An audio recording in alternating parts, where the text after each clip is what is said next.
The General Motors Hour was an Australian radio and television drama series. The radio series was a regular one-hour drama broadcast over the Macquarie Radio Network at 8 p.m. on Thursdays. It is believed to have commenced in the late 1940s and lasted into the early 1960s.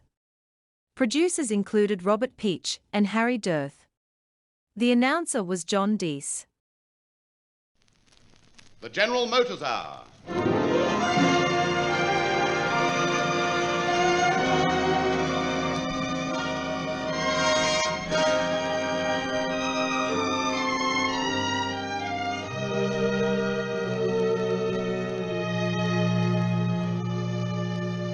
General Motors Holdens, through the Macquarie Network and cooperating stations in all states, present Cockleshell Heroes, starring Hart Maguire and Douglas Kelly. And here to introduce our play is John Deese.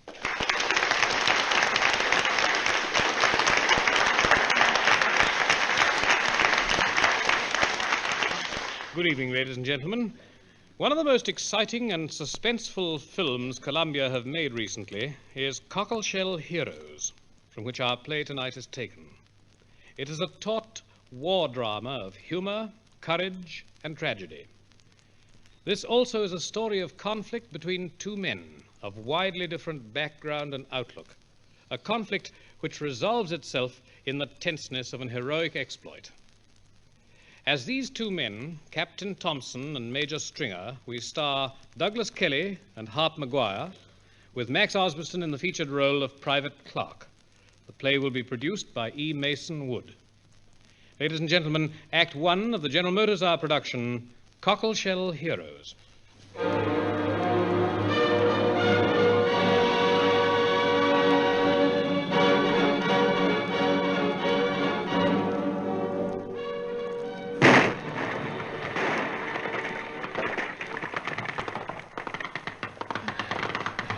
I think we're safe enough here, Clark. Yes, sir. Let's watch the end of it.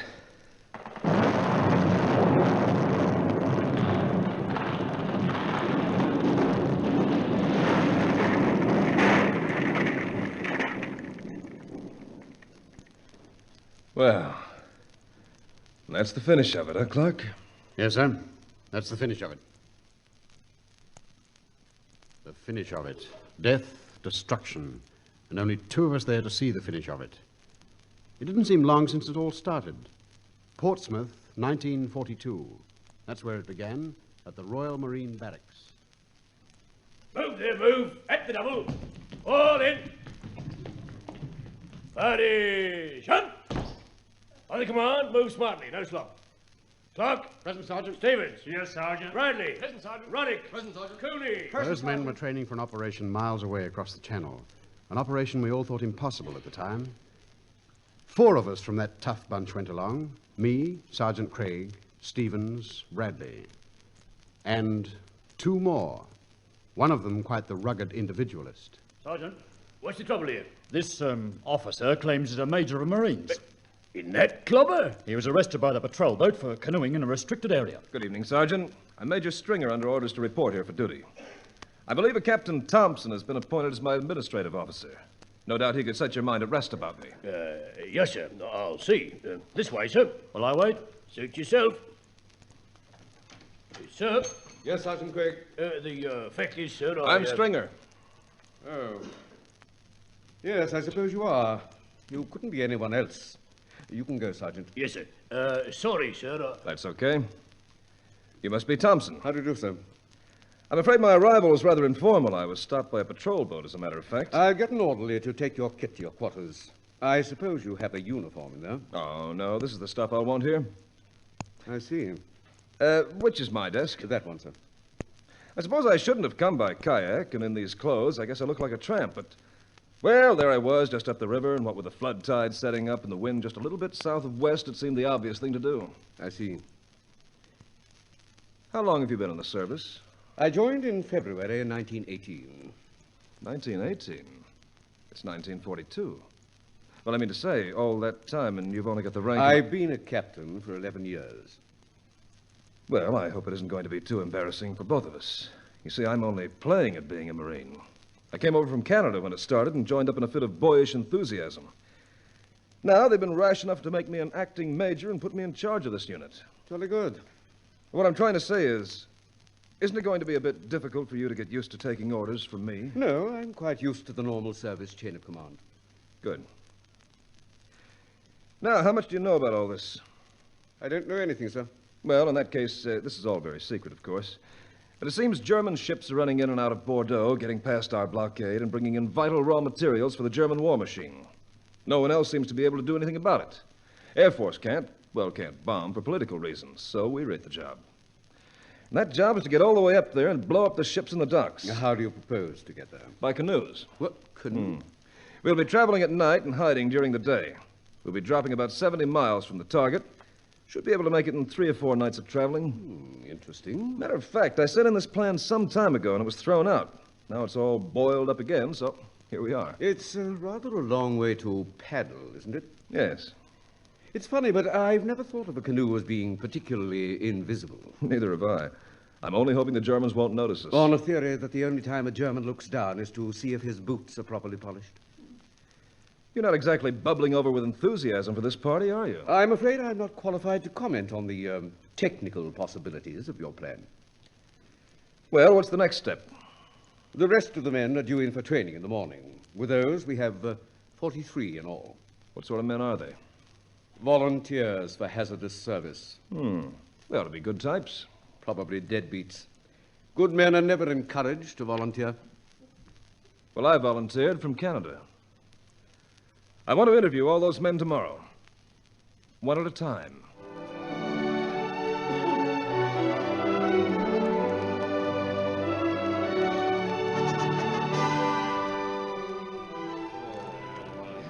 Quiet. Out talking in the ranks. Private Lomas. Here, Sergeant. You're the last he wants to see. Left, turn. Quick, march. Left, right, left, right, left, right, left, right, left. Hey, what's Major Stringer's idea, interviewing us like this? What did he ask you, Roddick? Why did you volunteer for hazardous service? Well, he asked me that too. And I says, well, sir, what with me coming from a long line of natural-born fighting men, I said to myself, Cooney, me fella. It's time you were dead. Ah. I said to him, I need the extra money. Kids, you know. Kids? I told him it was because my mother got killed in an air raid. I say, you know what he said to me, chaps? What, old chap? He said, I'm curious to know why you volunteered. He's curious. I'm curious. Well, why did I volunteer? Just your love of adventure, Bradley. Possibly, Clark, possibly. I know it was at first. A law office can be frightfully dull. Well, as far as I'm concerned, anything to do with the law can be frightfully terrifying. Attention! Major Stringer requires the following to parade in the lecture hall.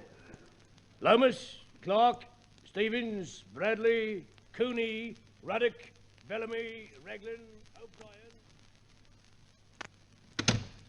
All finished, sir? Yes, quite an assortment.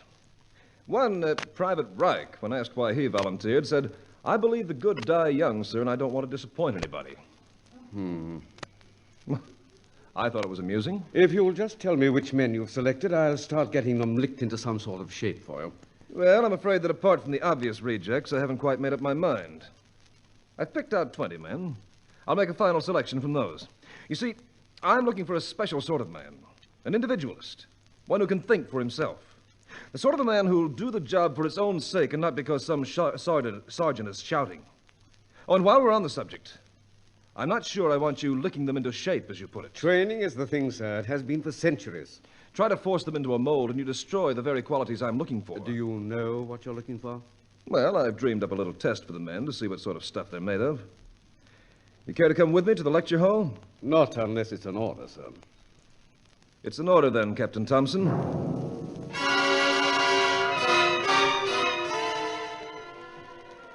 Well, gentlemen, as you can see, there are now 20 of you left from a party of 43 volunteers.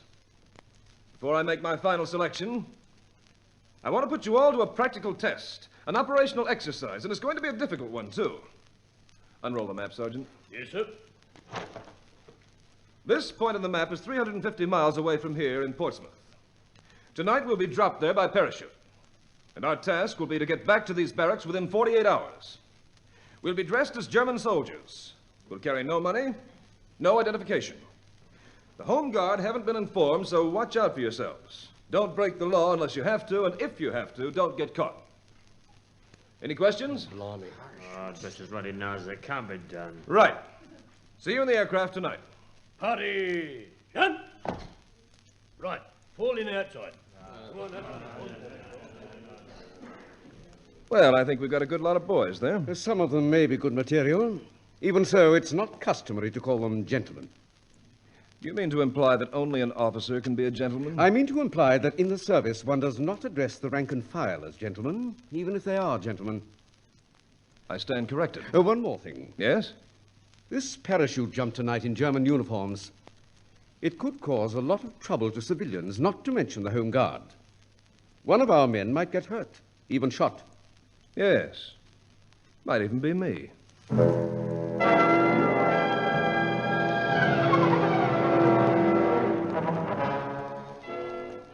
Well, there they were, coming out in the open. Major Stringer had thrown away the Book of Regulations, and Captain Thompson, who lived by it. One the volunteer and individualist, the other the professional soldier and traditionalist. Any wonder there was bad blood between them already. The 20 men who got aboard the aircraft that night were a tough-looking lot. They played cards, talked, grumbled. What does that Stringer think we are, an aerial circus? Look at Cooney. Doesn't he belong in a circus?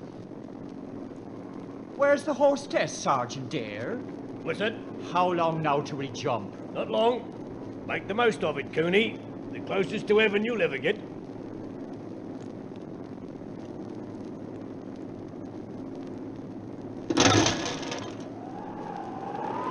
Right now, on your feet. On your feet, get ready for action. Hook up, on your feet, hook up. All right, men. 9 okay. 8 okay. 7 okay. 6 okay, I hope. 5 okay. 4 okay. 3 okay. 2 okay. 1 okay, stick okay. Action stations. Red light on. Stand by the door. Lomas, 2 days' pay. I'll meet you back to barracks. Oh, I'm not a betting man. Green light on. Hand on the door. Go. I'll take you on, Clark. Bless you, Penny Dog. Go. Bye-bye, Sergeant. Go. I'm going. Go. Oh, me? Yes, Cooney, go. What's German for me parachute didn't open, Sergeant Dahl? Go. Go. Go. Go. Go. Well, down we went. 350 miles away from barracks and 48 hours to get back. Wearing German uniforms all the way. And no money to even buy a pint, if we had the nerve to hop into a public house for one. Well, while we were gone, Captain Thompson hung around the barracks, chewed on the end of his pipe, and I think hoped we'd all make a mess of it. Some did, and some didn't. We came back by degrees, one might say. Some full of beans, some full of bruises, and one full of grog. Our ever-loving sergeant was there to meet us at Home Sweet Home.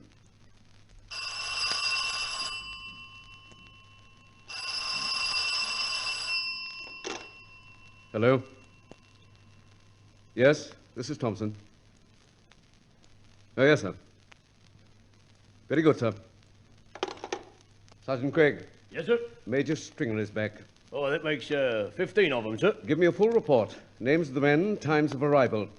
Parade in the lecture room at 1200 hours. Yes, sir. Might say, sir, what's come back is a pretty sorry-looking lot of stormtroopers, sir. I hope Major Stringer's in better shape than most of them. At ease, men. Well, we've got 15 of you back on time. Now let's hear from you. Starting at that end. Private Bradley? Yes, sir. Well, just how did you get back, Private Bradley? Well, sir, I had a nice trip down. On the parachute, I mean. Buried the thing in my coat with it. And then I rolled about a bit in the mud and got my trousers thoroughly dirty. Couldn't tell if they were grey or black. I got as far as a rather dark lane where a car was parked. I thought, well, I might be able to start the thing and get a few miles out of it. But when I opened the door, sir, a young lady screamed and a chappie said, "Can't you see what you're doing?" And I said, I had no idea. And I was short of money. And for some extraordinary reason, he thrust £1 into my hand. Well, sir, I caught a train back. Cooney! Well, now, sir, I said to myself, Cooney, if you strip off this here German uniform, you'll take on your death of cold. And if you leave it on and march about bold as brass, with the accent you've got and all, now who's to think you're Hess or Himmler? So off I went, flogging it down the road. A truck driver was going on right through Liverpool to about 10 miles from here. So I got me a ride. He says, "What the so-and-so's that uniform you're wearing?" And I says, It's a darling uniform. It's the Irish Salvation Army uniform. And he said, I might have so-and-so known it and all. That'll do, Cooney. Private Stevens? I ran back, sir. You what? I ran back. Most of the way. I stripped to my shorts and my bare feet and singlet, and off I went, jogging down the road. I got lifts. I said I was training, getting down weight to get fit and offer myself up to the army. Then I struck a very sympathetic old soul who talked diet to me for miles. But she drove me right to the gates. Right. Private Clark, you're next. Hopped a goods train, sir. Ruddock came all the way with me. Lomas? Well, I wore the uniform in the first town I struck. With just 9, the shops were opening. In a second-hand store, a chap put out a dummy with a uniform on it. Can't say what it was. Looked like Gilbert and Sullivan. So I changed into it and left my own uniform. An old gent who said he won the Boer War picked me up. He didn't seem to think there was anything wrong when I said I had to get here in a hurry. He arranged with a friend coming this way to bring me. All right, men at ease. Well, gentlemen, thank you. I caught the first passenger train after stealing an oilskin and a cap from a farmhouse. I had to have a train ticket, so when a gentleman went to the end of the corridor and locked himself in, I knocked on the door, shouted, "Ticket, please," and took it from him under the door. Well, thank you, gentlemen. That's all for now. Party, shout! All in outside. Come on, smartly now, smartly.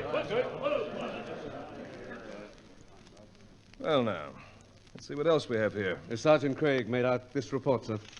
Yeah. 2 captured by the Home Guard, 1 with serious gunshot wounds. Bad luck. Yes, wasn't it?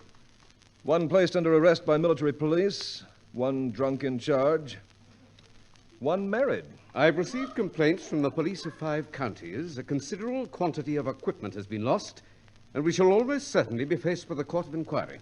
Do I detect a faint note of disapproval? It may interest you to know that this ridiculous exercise, which seems to have given you so much satisfaction, has caused me more trouble than 5 years of ordinary service. All right, Tom, just clear the air a little. Ever since I met you, you've been giving me a hard time. What the hell is eating you? I'm a professional Marine. I don't like temporary officers. I don't like volunteers for hazardous service. I don't like musical comedy operations designed to win the Victoria Cross. I suppose I just don't like heroes. Anything else? Yes. I'm not accustomed to being associated with this kind of mess. I want you to know that I'm thoroughly ashamed to be a member of your unit.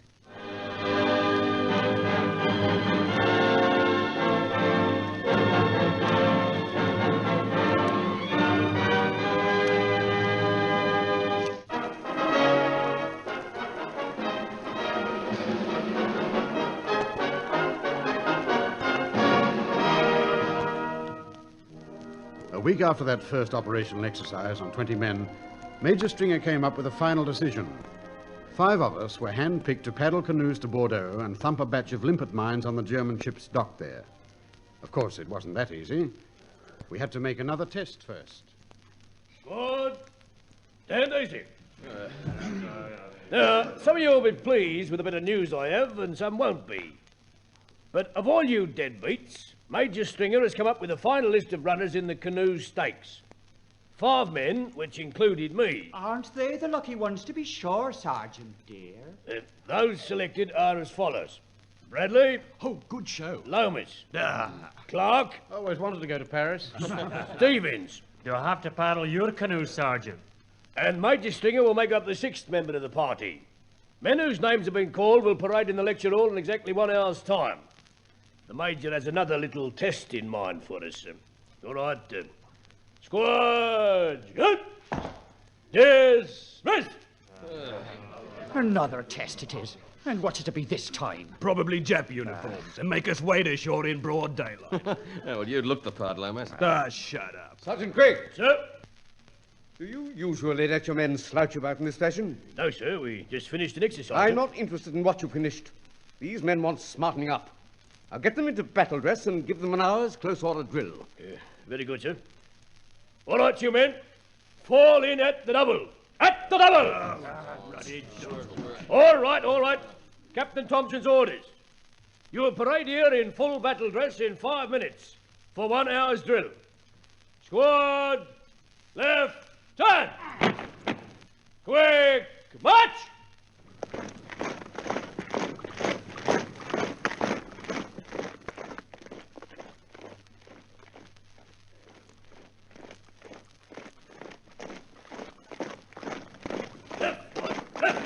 Left, right. Cooney, head up, swing the arms. Left, right. Sergeant Craig. Forward, halt! Sir? Why are you giving the men close order drill? Captain Thompson's orders, sir. I see. Dismiss the men.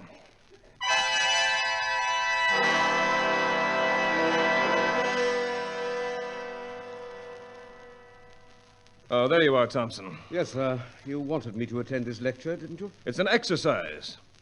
I understand you ordered Sergeant Craig to give the men close order drill? Yes, sir, I did. Why? I ordered it because I think the men need it. The ability to present arms and advance in column of threes isn't going to help those men when they try to creep into the docks at Bordeaux in canoes full of high explosives. Your men give the impression of being an ill-disciplined rabble. They'll never get to Bordeaux that way. Thompson, I'm training these men. I'm the one who's responsible for the success or failure of this project.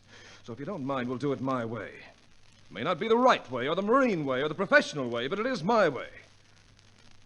Now understand this. In future, no disciplinary action is to be taken in this unit by anybody except me. Attention! At ease. Well, gentlemen, before we attempt Bordeaux, we must know what we're doing as a team.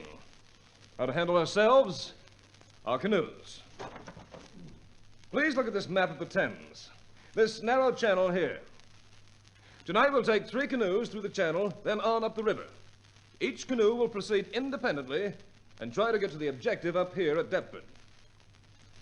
All the defenses have been alerted. And if you're challenged, reply with the code word water babies, then give yourselves up.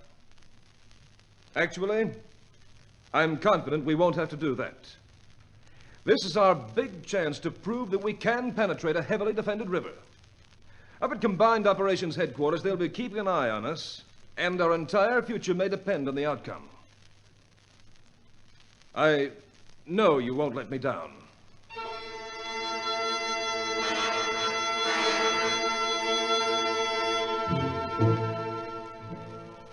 That night, we paddled through the channel and up the river.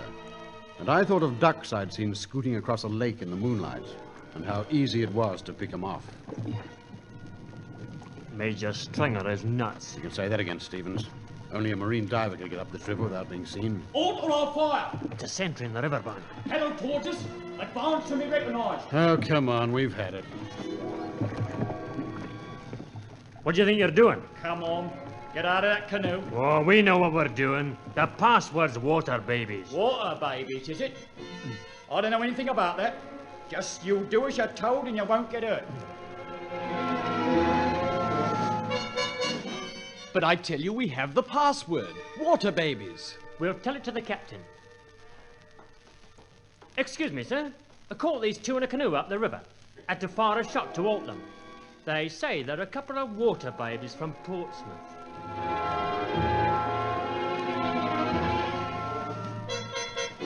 You're going to lose weight, Sergeant. You're making this here cockleshell feel like a ton of bricks to push.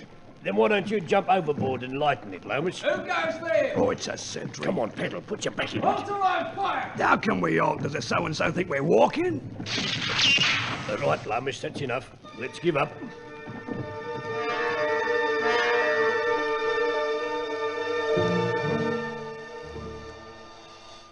Well, Thompson, got any news for me? I'm afraid you had it. All your canoes were arrested before midnight. In other words, your entire force was wiped out. I see. Well, it's my turn to listen to you for a change.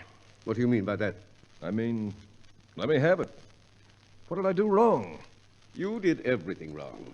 You made just about every mistake it's possible to make. You're a rotten leader. In fact, you're no leader at all. You don't begin to understand your men. You think they're enthusiasts. They're not. They're not in the least bit interested in all this. They're like schoolboys with a lenient master, pretending to lap it all up, but really not doing any work at all. From the day you started, they've been laughing at you behind your back. Well, now what do I do? What do? You become an officer. You take this sloppy lot and you whip them into a team. You pitch into them until they learn to do exactly as they're told, whether they like it or not. Do you know what you've just done? You just killed the whole lot off. Not a man would have survived. Not a man would have reached his objective if this exercise had been the real thing. That's where your kindness has got you. And your men despise you for it. Well, that seems to be what I wanted to know. In future, disciplinary actions where necessary and handed out by either one of us. And I'll have a word with the men in the morning.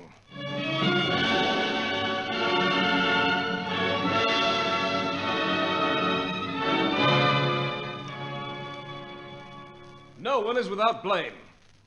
Every one of you is guilty of most of the faults I have listed here. This wasn't just a small exercise gone slightly wrong. This was a prize example of a complete and total bog-up. We not only failed to reach our objective, theoretically we were wiped out a few hours after we started to paddle. And I blame myself. I failed you just as surely as you failed me. I gave you credit for having some intelligence. I treated you with kindness and consideration. And you let me down. Well, I'm not going to fail again. And you're not going to let me down anymore. In future, any man guilty of committing the slightest breach of any nature will be brought before me on charge. Who do you think he is? Water. Clark, Lomas, when I'm talking, I want your undivided attention. Sergeant Craig? Yes, sir? Those two men are to be given 1 hour's close order drill after working hours this evening. We're going to start training again, and this time we're going to do it right. You're going to work and think twice as hard as you ever have before.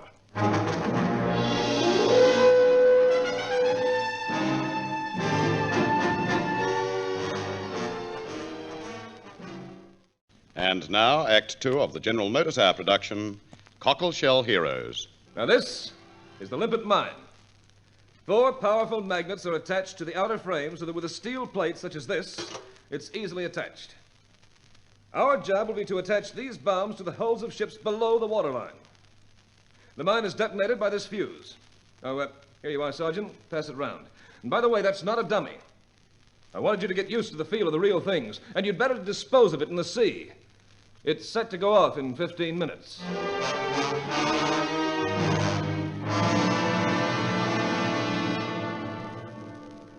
It was tough, and if we stepped out of line, Major Stringer was the first to put us on charge. In fact, you might say he got even tougher than Captain Thompson, who really surprised a lot of us, him and his book of regulations. We got a weekend leave just before the Bordeaux show started, although none of us knew for sure when it was really on. That time, Captain Thompson took Major Stringer to his home in London. Real mansion of a place, ancestral portraits with side whiskers all over the place, and plenty of port being passed. All Marines, our family, right back to the 18th century. My father was a general, and so was his father. When I was a boy, I just couldn't wait to get into action, to show I was as good as any of them. In 1918, I was with the 1st Battalion. We got up to the front line in time for the Battle of Cambrai. I was a brand new officer in a brand new uniform with a platoon of trusting young men behind me. Oh, you awake, sir? Oh, yes, yes. A bit too much to drink, maybe, but awake. Well, when the big advance started, I was ordered to capture what I was told was an isolated German machine gun post on the right flank. The fog lifted early that day, and we hadn't got halfway there before we began to get pasted good and proper. It suddenly dawned on me that the intelligence was all wrong, and that the Boche position was far too strong to be taken by my platoon alone. I used my common sense and got my men down behind cover. Then I sent a runner back to HQ with a report on the situation. Well, that's where everything went wrong. Wrong? The runner got hit. The message never got there. My company commander didn't like me very much. When he got hauled over the coals for not reaching his objective, he managed to pass most of the blame on to me. Said I should have pressed on regardless of casualties. You don't seem to realize, Thompson, that in the Royal Marines we don't grovel on the ground the minute someone points a rifle at us. Well, what could I say? I knew he was right. Next time I'd know what to do, but there wasn't a next time. They pulled me out of the battalion. And then the war was over, and it was too late. That was 22 years ago. Since then, I've been promoted just once. Couldn't be trusted under fire, so... Now it's too late for me to have a second chance. All I get is administrative jobs. Stringer, I'm trying to say I don't want to hate you for having something which I no longer have. I'm trying to say good luck to you, Stringer.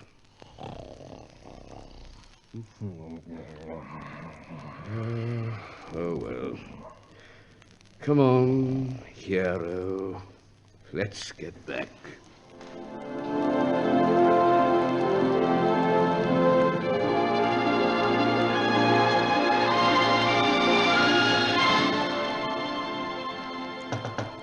Yes? Beg pardon, sir, but there's trouble. All right, Sergeant. Let's have it. It's Ruddock, sir. Is absent without leave. I've reason to think he's got domestic trouble at home, sir. Lomas is his friend. He says so. You realize what this means, don't you? Ruddock is a reserve for this operation. We might need him. We've got to bring him back. Yes, sir. Sergeant, I'm not going to mince matters because you and I talk the same language. We both know we've been dealing with a commanding officer who doesn't know King's regulations from the telephone book. I've tried to look after my end, but I can't be everywhere. I shall go after Ruddock. I want you to cover up for me. Yes, sir. Now, get down to transport and grab me a car. Tell them I'll drive myself.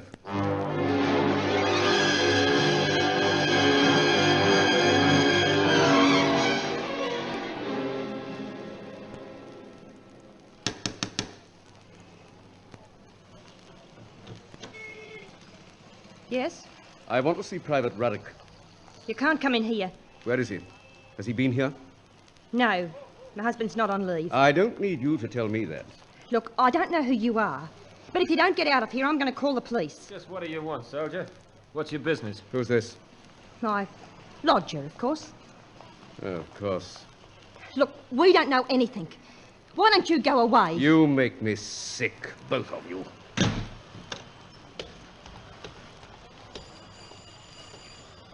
Good evening, Ruddock. What?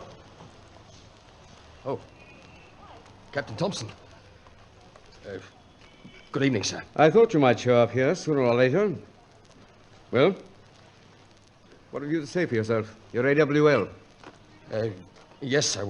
Well, there's a bit of a celebration on at home, sir.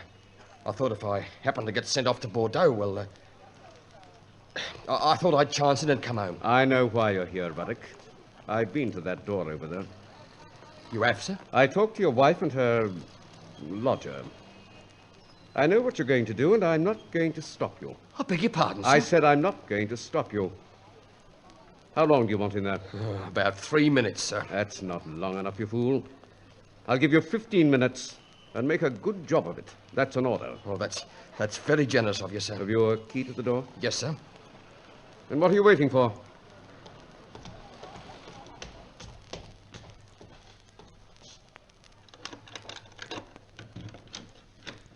Who's that? It's me.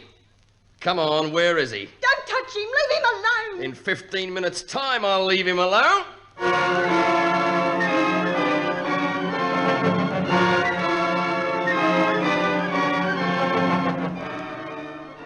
Good morning. Good morning, sir. How's the head? Did I pass out on you last night? I wouldn't say that, sir. You, fell asleep. Sorry. Didn't keep you up too late, I hope. Oh, no. Hey, what's this I hear about Ruddock? I caught a word or two in the parade ground this morning. Something about a fight. You know anything about it? No. Excuse me, sir. Yes, Sergeant? This just came, sir. Oh, thanks. Marked secret.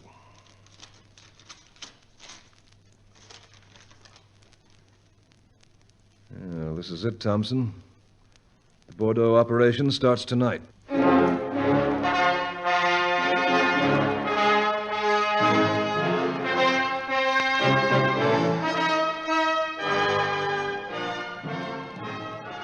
can't say any of us were sorry to get our marching orders. We'd waited a long time for this, and now we were keyed up for the 350-mile trip to Bordeaux. A submarine took us on board with canoes, rations, arms, and limpet mines for the ships in the docks of Bordeaux. Come on, boys. Add it up now. Clark, get this gear stowed away. Yes, Sergeant. There you are, Sergeant. Got aboard all right? Yes, sir. Anything you want taken out of that raft, sir? No, thanks. Howdy, Drew. I'm Greaves, taking you across. Oh, how are you? I'm Stringer. This is Captain Thompson, my admin officer. How do you do? He's coming along to see us safely off. All righto. We'll get underway as soon as you're ready. Got everything, Sergeant? All present and correct, sir. Good. Let's go.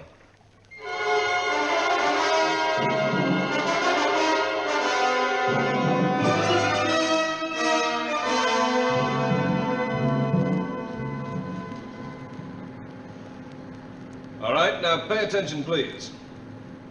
At the moment, we are passing Land's End in this submarine. We just left our escorts. From now on, we'll be on our own. We'll be diving during daylight to avoid enemy reconnaissance. As you know, each canoe will carry 6 limpet bombs. 1 for each ship will be enough if you attach them in the right place. Hand me that, will you, Sergeant? Yes, sir. I call this Little Nell. It goes off 15 seconds after you start the fuse. It has to be fast because its purpose is to destroy the canoe and its cargo if capture becomes inevitable. 15 seconds will give you enough time to get yourselves clear. Now, after this operation is over, we'll withdraw to a quiet part of the river and make our escape in pairs, traveling across country to Ruffec. The French resistance have been warned to expect us and will pick us up. Oh, there's just one more thing. Any canoe getting itself into trouble will have to work out its own salvation. The other canoes will not stop for it. They will press straight on up the river. Only one thing matters on this job: blowing up enemy ships.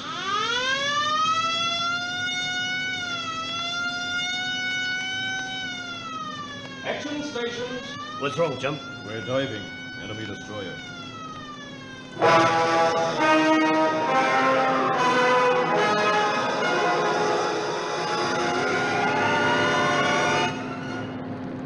Shut off for depth charge attack. Shut off for depth charge attack. Silent routine. All compartments shut off for depth charge attack, sir. What's that? Depth charges. Better sit down before you're knocked down, chum. How do you stick this sort of life? He's got to. Nowhere else to go. Lomas, what's wrong? I say, he's hit his head. Here, let me see. How is he? I'm afraid he's no good to us, sir. Unconscious. Too bad.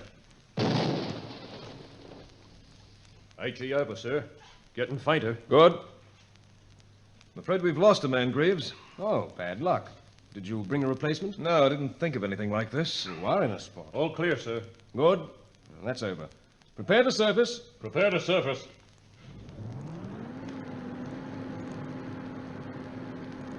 Well, Stevens can't manage alone in his canoe. We'll have to leave him behind. Is there no some other way, sir? No. I'll take his place, sir. But you, Thompson? Let me take Lewis's place. That's out of the question. May I ask why?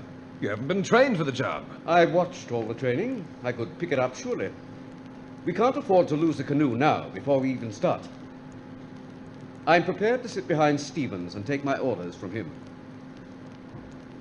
Stevens? Sir. Get Lomas gear ready for Captain Thompson. He's going along as your number 2.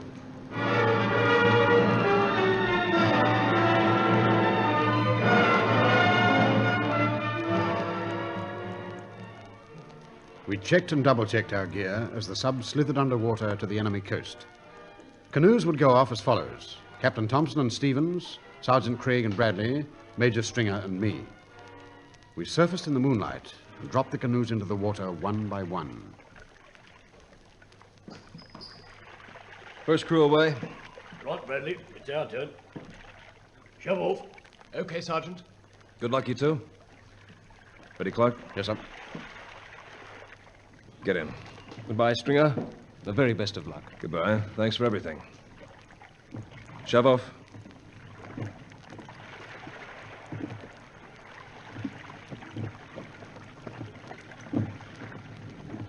Well, that's that.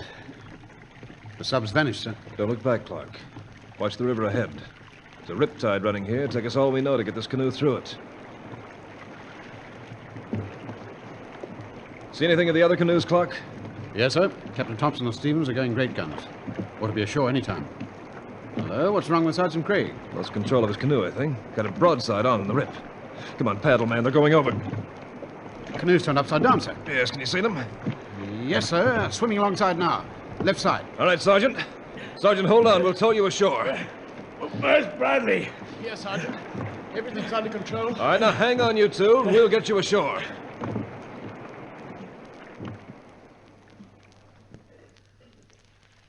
Well, Sergeant, how do you feel? All right, sir. Bradley? Hopping mad that we're out of the show so soon, sir. Bad luck, but can't be helped. Sergeant? Yes, sir. We'll have to leave you here. I'm sorry. We'll make our way back somehow. Best of luck, sir. Best of luck, Clark. Thanks, Sergeant. All right, Clark, let's go. Got to make the most of this darkness, you know.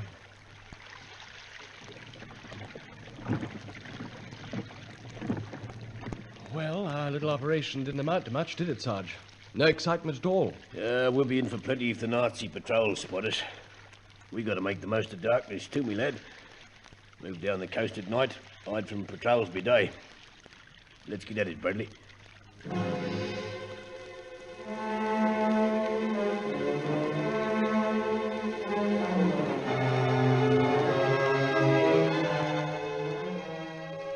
Comfy, old chap? Sand dunes like a ruddy feather bed.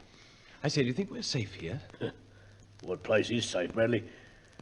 We can't go too far away from the river or we'd never find our way. Make the most of it. Catch up on some sleep. Shh! Listen. An hound? Yes, I know, but what sort of an hound? Some flea-bitten streak. I say it sounds hungry, and close, too. Hold on. I'll take a look out up there. Might be a patrol. Fond of dogs, are you? Blimey! We're for it, Sergeant! All right. Keep that rifle away from my ribs. They got us, Bradley. But remember, keep your mouth shut.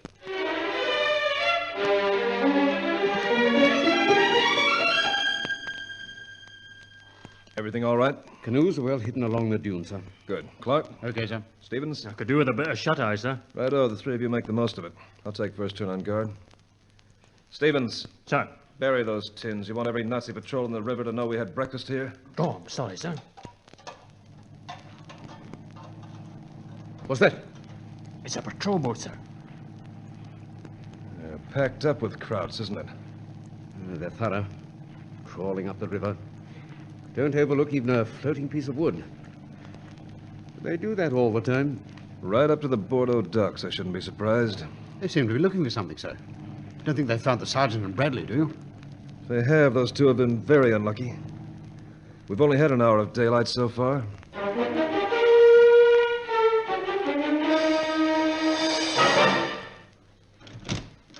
Marsh?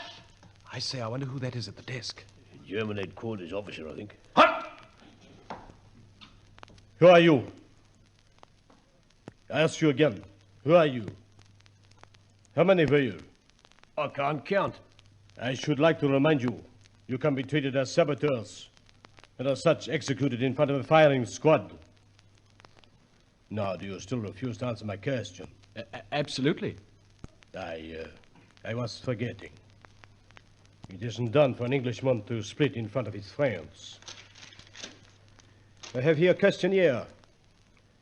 You will each be taken to a separate room where, in complete privacy, you can fill in these forms. And I give you my word, no man shall know what the other has written. That is fair play, is it not? In return for this cooperation, I will give instructions that you are to be treated as bona fide prisoners of war. Take your time, there's no hurry. Oh, thank you. Take them away. Marsch! Diese Weg, Marsch! All right, we heard you. Achtung! I want an immediate search of the neighborhood where the English were found. And notify the Luftwaffe. Planes will search the river right up to the docks. There are obviously more than two of them. The British never do anything by half measures.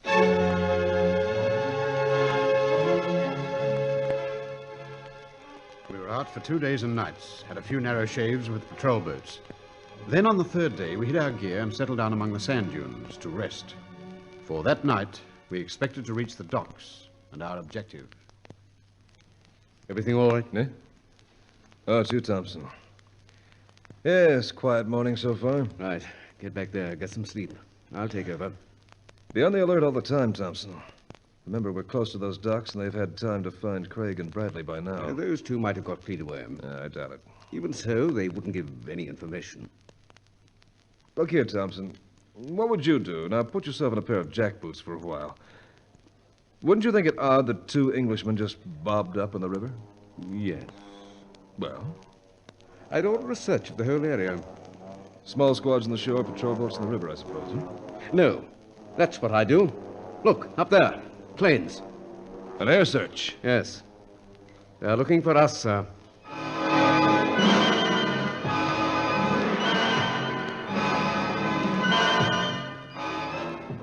Well, you're back. Not much choice. Here sind die questionnaires, Herr Hauptmann. Ah, you have filled them in, yeah? Oh, yes, no trouble at all. Good. I knew you would. Now, let me see. What is it in here? What is this? Oh, I say that's mine. Royal Britannia. And this one? Mine. Drop dead. You fools! You swineherd! Yeah. Yeah. Good. Send every available boat out. Watch the river. Well, we don't have to ask any more questions. Now we know. The Luftwaffe reports canoes have been seen on the river. Canoes, eh? What are you up to? What are you up to? Well, you're learning, Fritzy. The English have always been enthusiastic about canoes. Take them away.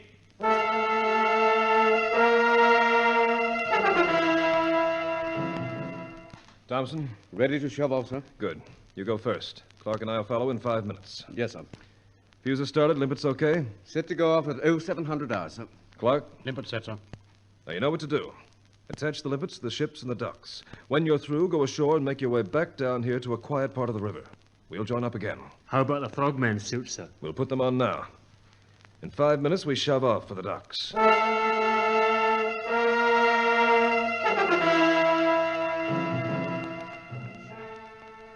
Thompson and Stevens went first, paddling close to the bank. 5 minutes later, Major Stringer and I followed them. We were 30 minutes away from the docks, and lucky for us, it was a dark night. On the way up, I couldn't help thinking of Craig and Bradley and the planes we'd seen searching for us all day. I wondered if they'd taken a wake-up to what we were after and had a hot reception waiting for us at the docks. We caught up a bit on Thompson and Stevens. We could see them paddling towards the big locks that cut the ships off from the river. They were open, and Thompson and Stevens went through in fine style. Now it's our turn. Yes, I've got butterflies. No noise with the paddles. When we get inside, we'll start on that big, fat, low funnel job. Righto, sir. Paddle like hell. Patrol boat coming. Where to? Side of the lock. Shadows there. Paddle, man.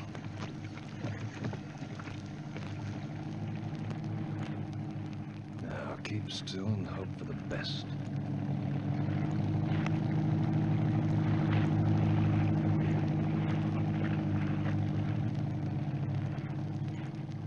They passed us. Didn't see us. Let's get through the lock. They might decide to close it. We got inside. Thompson and Stevens had disappeared. There were shadows everywhere, and we went straight under the stern of the big low funnel job. The Major took the first dive, I took the second.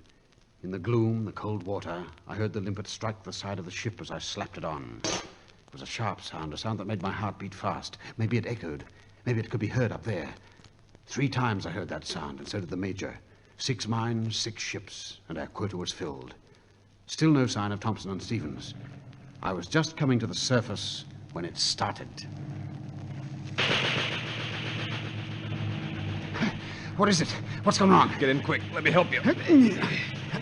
What's happening over there? Can't you see? They've got a searchlight on. Look, there's Thompson and Stevens trying to paddle away. Poor beggars. Major, they're ramming the canoe. Thompson and Stevens are in the water. There's nothing we can do. Paddle. Paddle, get out through the lock.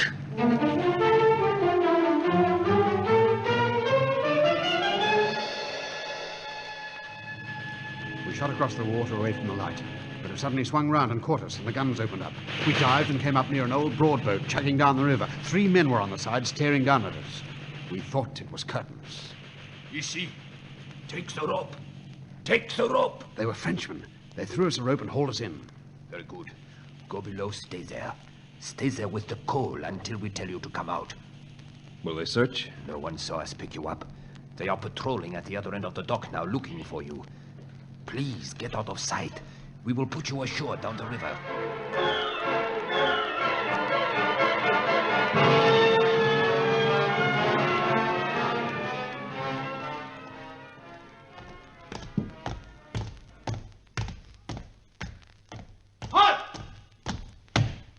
It's Captain Thompson and Stevens. I say bad luck. Hello, Sergeant. Bradley. Sorry to see you here, sir. They caught us in the docks. The Major, too. We think he got away. Do the job, sir. It's almost 0700 now, Bradley.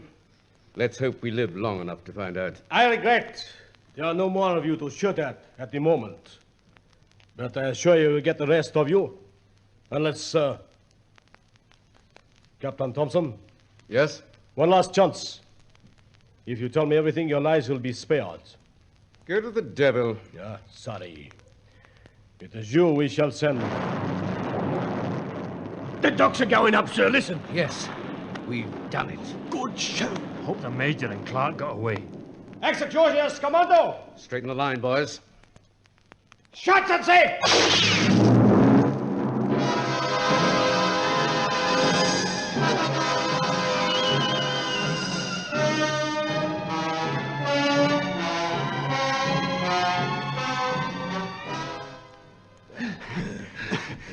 You all right, sir? Yes, Clark. Thanks to those Frenchmen. You think there's a chance we'll get back? Yes, more than a fighting chance. I think we're safe enough here. Let's watch the end of it. Yes, sir.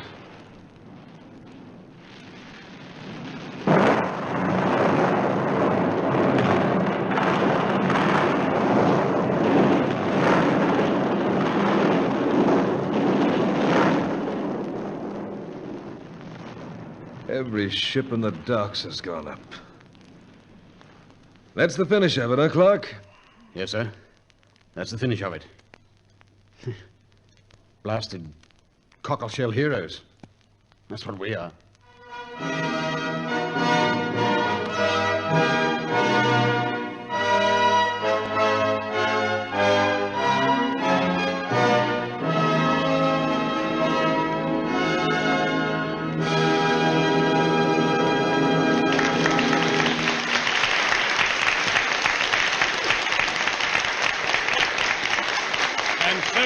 General Motors R production, Cockleshell Heroes, adapted from the Columbia film by Rue Pullen, in which you heard the following players. As Cooney, Bob McDarrah. Lieutenant Greaves, R.N., Guy Leclerc. Lodger, Leonard Teal. German officer, John Tate. Mrs. Ruddock, Moya O'Sullivan. Ruddock, Richard Meikle. Bradley, Rick Hutton. Stevens, Frank Taylor. Lomas, Leon Thor. Sergeant Craig, Tom Farley. In the featured role of Clark, you heard Max Osbiston, and as Major Stringer and Captain Thompson, you heard our stars Hart Maguire and Douglas Kelly.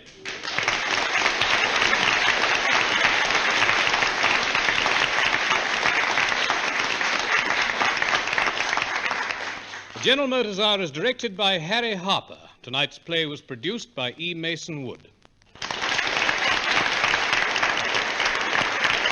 This is the General Motors House signing off from the Macquarie Network and cooperating stations throughout Australia.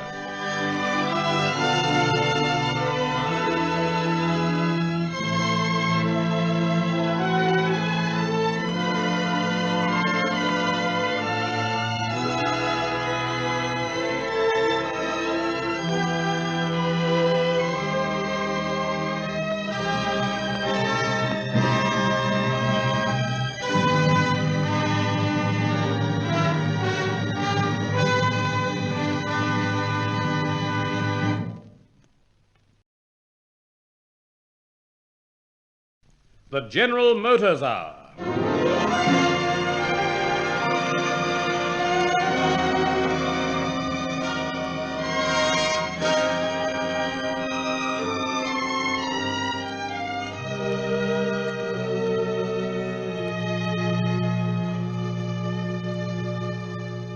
General Motors Holdens, through the Macquarie Network and cooperating stations in all states, present The Ghost Train, starring Reginald Goldsworthy. This is John Deese introducing our play. We take very much pleasure tonight in presenting one of the greatest comedy thrillers of all time, Arnold Ridley's The Ghost Train, which has long been world famous. We have wanted to present this play for a long time, but as a new film version has been in preparation, radio rights have been withheld. However, through the cooperation of the J. Arthur Rank Organization, we have succeeded in securing permission for a broadcast on the General Motors Hour. We present a strong cast headed by Reginald Goldsworthy, comprising Bruce Beebe, Eve Hardwick, Murray Powell, Leonard Bullen, Laurel Mather, Keith Buckley, and Margaret Christensen. The play will be produced by Harry Harper. And so to Act One of the General Motors Hour production, The Ghost Train.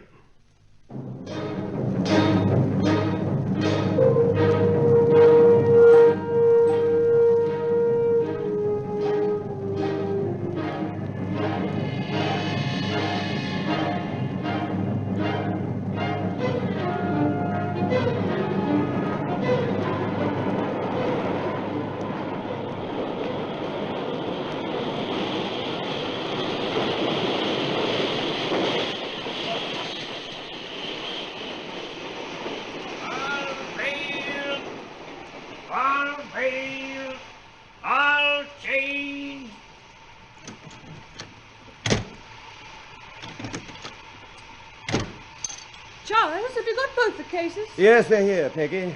Just a sec. I'll give you a hand down. It's all right, I can manage. I'll change here. What's the matter with that old porter? Only 4 in his blessed train. We've all changed. Charles, do let's keep away from the others if we can. I couldn't bear that woman with a parrot cage. As for that other fool, I'll tell him what I think of him if he comes up here. A silly, blasted idiot losing his infernal hat and then pulling the communication cord. But for him, we'd have caught that damn connection to Truro and you'd have missed a fine opportunity for swearing. Opportunity? There'll be plenty of that on this filthy station all night. Oh, good Lord, it's a depressing hole. Oh, look, here come the others. Let's go into the waiting room. Quick, Charles. Now, come on, then. I got the bag. If there's no fire in there, I'm going to freeze to death. Hey, miss. Where be ye going? Not that way. Oh, Porter. The station master. Well, station master, I'm looking for the waiting room. There it be, over there. Thank you, my man. You be taking that pirate in there? Most certainly. He might catch his death of cold on your miserable platform. Well, this looks a cheery place, I don't think. Oh, never mind, Charles. Waiting rooms are always like this. But I do mind. It's bad enough missing trains without having to spend goodness knows how long on a godforsaken station like this. Now look at this fire. It's a disgrace. Darling, let's try to keep our tempers, shall we? Oh, I'm sorry, Peg, but it is mad. A wedding night, too. I know, darling. Now give me a kiss and I'll smile again. Lovebird. Excuse me. This is the waiting room, I suppose. Oh, yes. Come in, Miss... Miss Bourne. Oh, what a horrible smell of smoke in here. Well, they do say that where there's smoke, there's fire. But it doesn't seem to be borne out here. Oh, we'll get the porter to do something about it. Oh, Porter! Station master. Station master. This fire isn't very good, is it? I'm sure it's a nice fire for the time of night. Oh, well, perhaps we can make it do till the next train. There bean't no next train. What? There bean't no more trains till 7 o'clock tomorrow morning. But look here, my wife and I have got to get to Truro tonight. It's important. There bean't no more trains. Then where can we hire a car? There bean't no cars around here. Well, what are we to do? If you wants to get anywhere tonight, you'll have to walk. Do you really mean, my man, that we can't get any further tonight? That's what I said, miss. Then where's the nearest hotel? Truro? Struth. No, Truro. Oh, surely there's some place or other where we can stay the night. Ain't no houses here. There be a farm 5 miles along the road. But surely you must live somewhere, my man. I bicycles to Truro. Oh, then we'll have to stay here until morning. Might as well shut the door and keep out the draft. There be another gentleman outside. Let's hope he stays there with his rotten hat. He ought to be summoned or something. Why couldn't he leave the communication cord alone? He's an imbecile. He is really quite off his head. I say, you people. Oh, good Lord. What a cracker little crib. Do I disturb? Oh, no, not at all. And so we're all here till morning, eh? Well, I think it's rather priceless. Something to relieve the old ennui of life. That's all very well for you, but we're in a hole. Oh, what a pity. I'm quite enjoying myself. Young man, have you no sense of responsibility? Responsibility? Oh, what's that? Your ignorance of the word hardly surprises me. I say, you're not peeved with me, are you? Your lack of concern is monstrous, seeing that you're the cause of this most unpleasant situation. Oh, my good woman. I'm not a good woman. Please do not address me with such unwarranted familiarity. Oh, sorry. Now, look here, old boy. You must be fair. How could I help my hat blowing away? If you lean out of the window, it often happens. But, my dear old thing, I was watching the sparks from the engine. Losing your hat was no excuse for pulling the cord. Oh, don't you think so? No. Well, I do. It was a very nice hat. I only bought it last week. I say, you don't seem to like me, do you? But if you want my candid opinion, Oh, don't niggle, Charles. It's all quite uncomfortable enough without a quarrel. We're here now, and we've got to stay here. Beg pardon, ma'am, but you can't stop here. What the deuce do you mean? Before I goes off home, I has to lock all this here up. Well, you can't lock up. Them's my orders, and I got to obey 'em. Oh, don't be so silly. What else can we do? No, be no affair of mine. You might go to the farm. Do you expect these ladies to walk 5 miles along a country road on a night like this? You can't stop here. Well, who's to prevent us? I be. Now, come along now. We're going to stay. We'll see that you don't get into trouble. Well, sir, I don't know. Listen, here's 10 bob. Everything all right now? Well, sir, I don't know. I haven't got no choice. Ah, that's the talk. Now, let's see what we can do to make these ladies comfortable. For instance, this is a pretty rotten fire. There be a fire in the ticket office over here. I don't know if it's any better. Let's have a look anyway. I was never in a worse managed situation in my life. Nothing to eat, not even a drop of water. Good gracious, I don't know what my poor dear Joey will think of it. Joey? Oh, the jolly old bird in the jolly old cage. Don't touch his cover, young man. He's sleeping beautifully. Oh, let's have a look. Scratchy Poll, Scratchy Poll. Hello. Oh, he's laid an egg. No, I'll have to call him Clara. It's no good, Peggy, darling. The rain's coming through the roof in there. Is it raining now? Just listen to that wind. Well, we'd better draw these forms up to the fire and try to make ourselves comfortable. Well, give us a hand, you. Oh, right, you are, old boy. Sir, ticket office is no good. I'll look her up. No. Leave it open. We may need it. All right. You can stop here, seeing as you made your minds up. But not for me. I wish you'd stay. We might want something. What? Me stay here all night? Why not? Me stay in Falville Station all night? Oh, I can see you haven't heard about this place. What's wrong with it? It's haunted. Haunted? I say, isn't that altogether too priceless? The station's haunted. You may laugh, sir. Maybe you laughed on the other side of your face afore morning. Do you mean to say that you believe in ghosts? Aye, and there ain't many in these parts as don't. Not for a £10 note will I stay on this station tonight of all nights. Oh, rubbish. Well, tell us something about it anyway. We want something to entertain us. Entertain you? Oh, powers above. Come along, old man. Well, I warn you, it be no pretty story. It's like this. 20 years ago, this very night, a man by the name of Ted Holmes used to be in charge of this here station. Did you notice a bridge just down below? Yes, I did. It crosses the river. It'd be your swing bridge.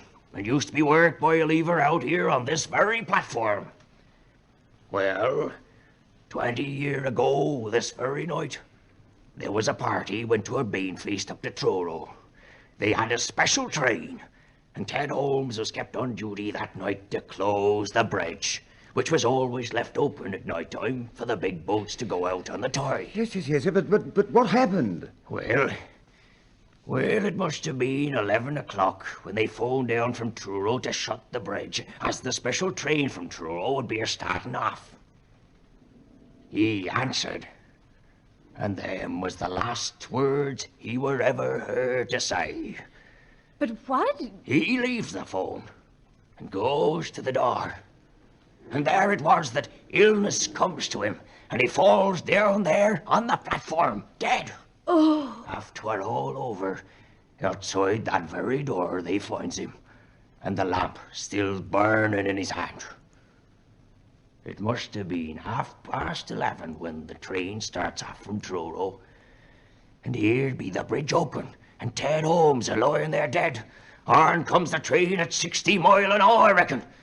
Poor Ben Isaacs were driving, and it did seem as though when they were just above the station here, something did warn him, for he claps on his brakes, and the train goes a tearing through the station, all brakes on, whistles screaming, and then crash! Good Lord. Were there many killed?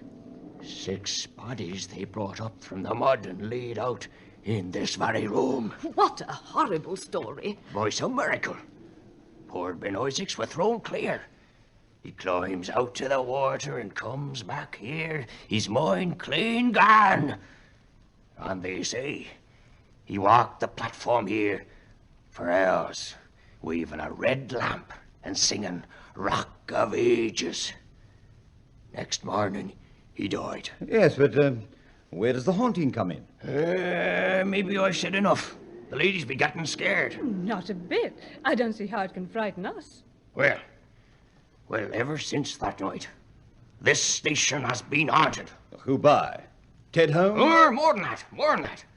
Some nights the signal bell rings, and a train comes a-screaming and a-tearing through with all the brakes on and whistles blowing. Oh, nonsense. It's God's truth, I'm telling you. One night I was kept late by a thunderstorm, and just as I gets down the road, the signal bell rings, and then I heard a go through. I saw the flare of the furnace, sir. I expect some freight train started to yarn. I tell you, there ain't no trains running from 10 at night till 7 in the morning. Really? If it be a natural thing, where do it come from, huh? Where do it go? You Cornish are superstitious, you know. Folks in these parts run like mad if they hear a train in the night. They do say that to look upon the ghost train do mean death. Oh, no, really, that's absolute rubbish. Bide a bit, sir, bide a bit.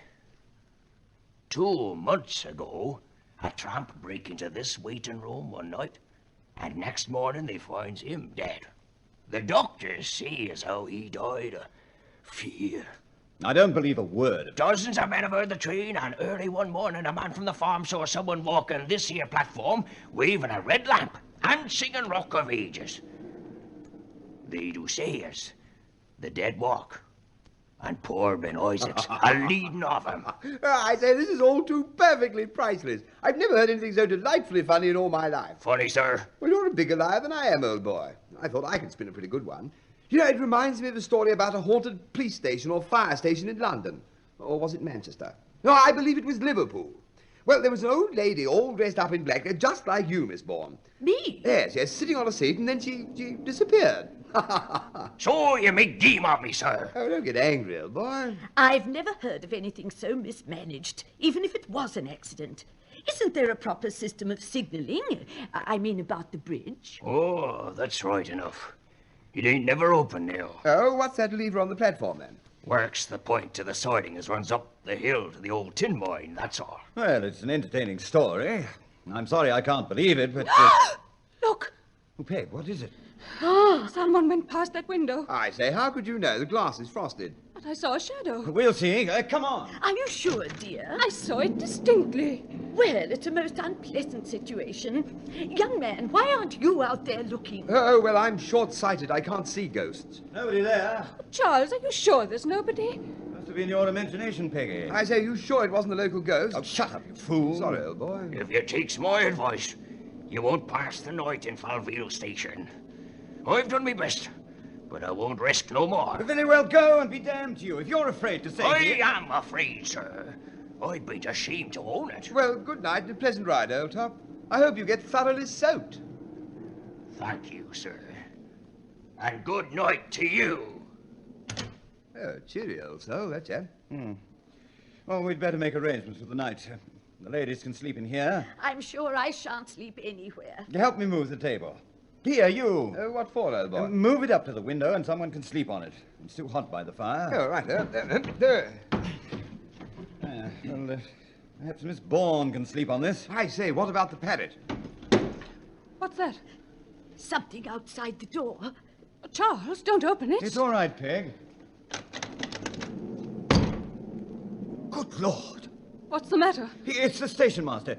Quick, hold him up. Oh, he's too heavy. Lay him down. Gently. Oh, he can't be. Is he dead? I don't know yet. Look! The lamp! Take it out of his hand. Don't you remember what he said? Outside the door they found him. The lamp still burning in his hand. What time is it? 11. 11 o'clock exactly.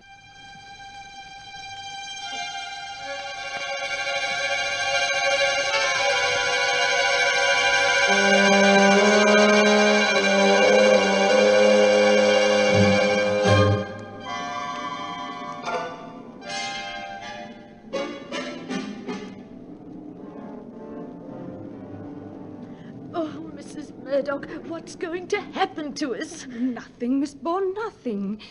You forget there are 2 men with us. There's no danger. Yes, but there were 3 men just now. Try not to think about it. But how can I help it? He lay there. Oh, it was horrible. Please, Miss Bourne, don't give way. They've carried him into the ticket office and they're making sure that there are no prowlers on the platform. I can't bear it. Who's that? All right, only us. Yes, glad to be back by the old fire. There's nothing to be afraid of now. Let's try to forget about it. Forget? Oh, dear. Charles, you don't think that man's death had anything to do with the story he told us? Of course not, darling. It's jolly strange all the same. It's just what the old boy said happened, every detail. Oh, shut up, you idiot. Stop frightening people. Well, oddly enough, I was thinking of a story I heard once of some people who spent a night in a haunted mill. And just as the clock struck midnight... Oh, for Pete's sake! Now, don't get shirty, old boy. After all, I don't believe in ghosts. Still, neither did these people in the haunted mill. And they saw... Look here, will you shut up? Sorry. I feel sure there's some terrible supernatural force at work. Nonsense. That's just what you said before. And look what happened. Don't you believe in ghosts, Mr. Murdoch? I don't believe and I don't disbelieve. I'm pretty open-minded. I've never had the slightest reason to believe in anything supernatural, but I'm not such a fool as to disbelieve the testimony of other people. There you are, you see. Suppose that train should come. What should we do? Oh, really, that's just a story. I say, if it does, Bags, we stop it and try and get a lift. Oh, I say, what about that? Listen. What, Peggy? Listen. I could have sworn I heard a footstep outside. Oh, Peggy, this isn't like you to be jumpy. I'm absolutely certain. Oh, we'll soon settle that. Leave it to old Teddy. No, don't go out there. He's all right. Good heavens. What's happened? I went out there and What?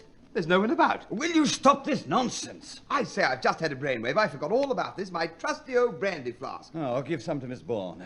She needs it. Oh, dear, no. I couldn't think of such a thing. I'm a strict teetotaler. Take just a little, just as medicine. Certainly not. What would the vicar say? He'd say you behave very sensibly. Do you think so?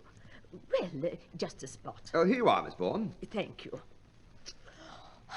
Oh. Now I've broken my pledge. Oh. It's hardly as nasty as I imagined. Have a little more. Do you think I ought? Well, just a sip. Hello, here's a newspaper. Couldn't we all do the crossword puzzle? Oh, don't be a fool, man. Oh, dear, you have all got it down on me, haven't you? Feeling any better, Miss Bourne? I think I do. Feel better? Oh, would you like a nut?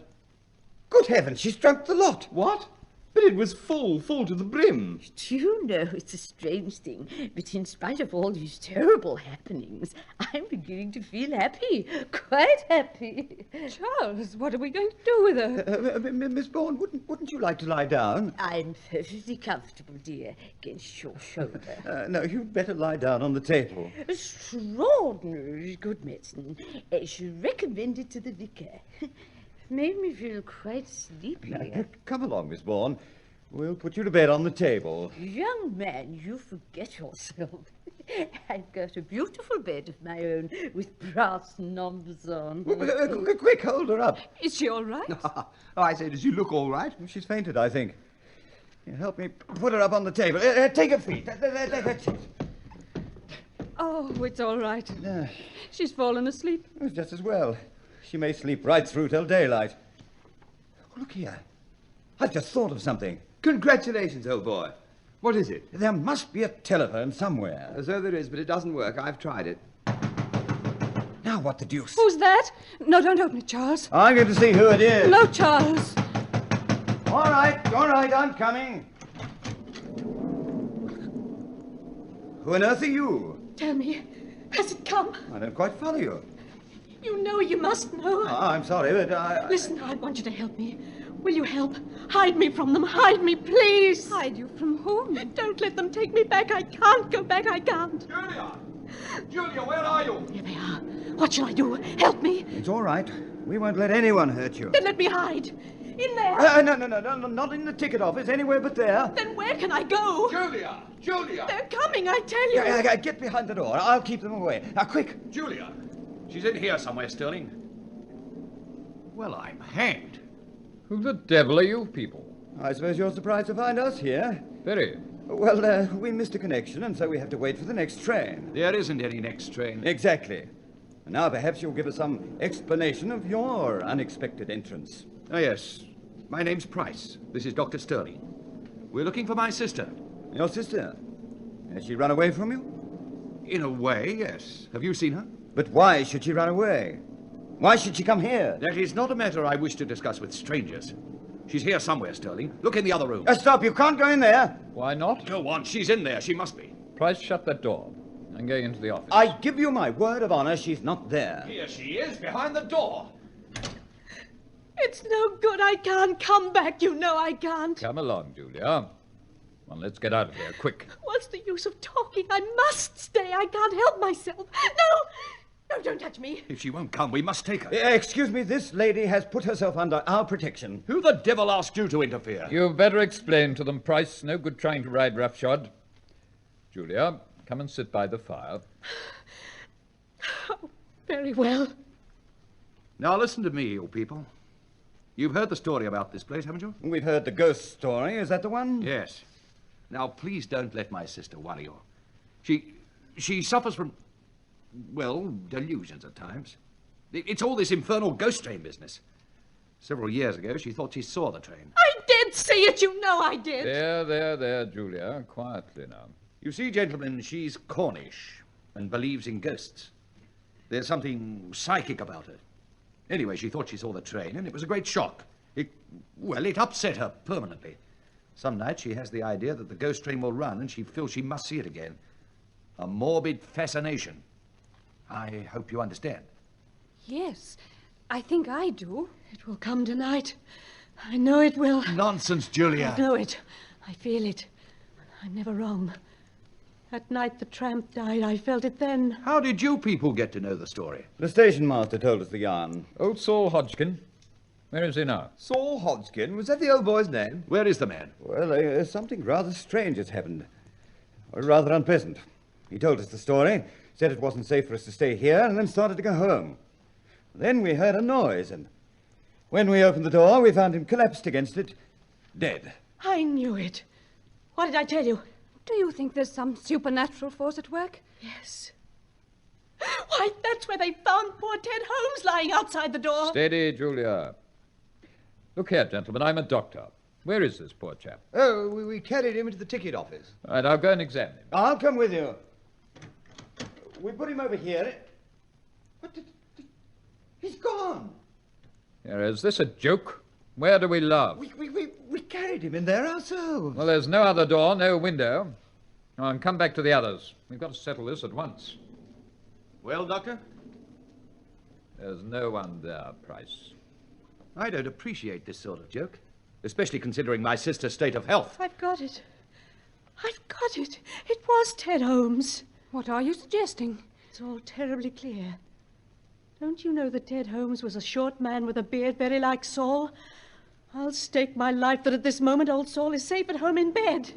It wasn't him you found dead, it was Ted Holmes. Oh. If it was Saul, where is he? He couldn't vanish. This is perfectly absurd. It was Ted Holmes, I know it.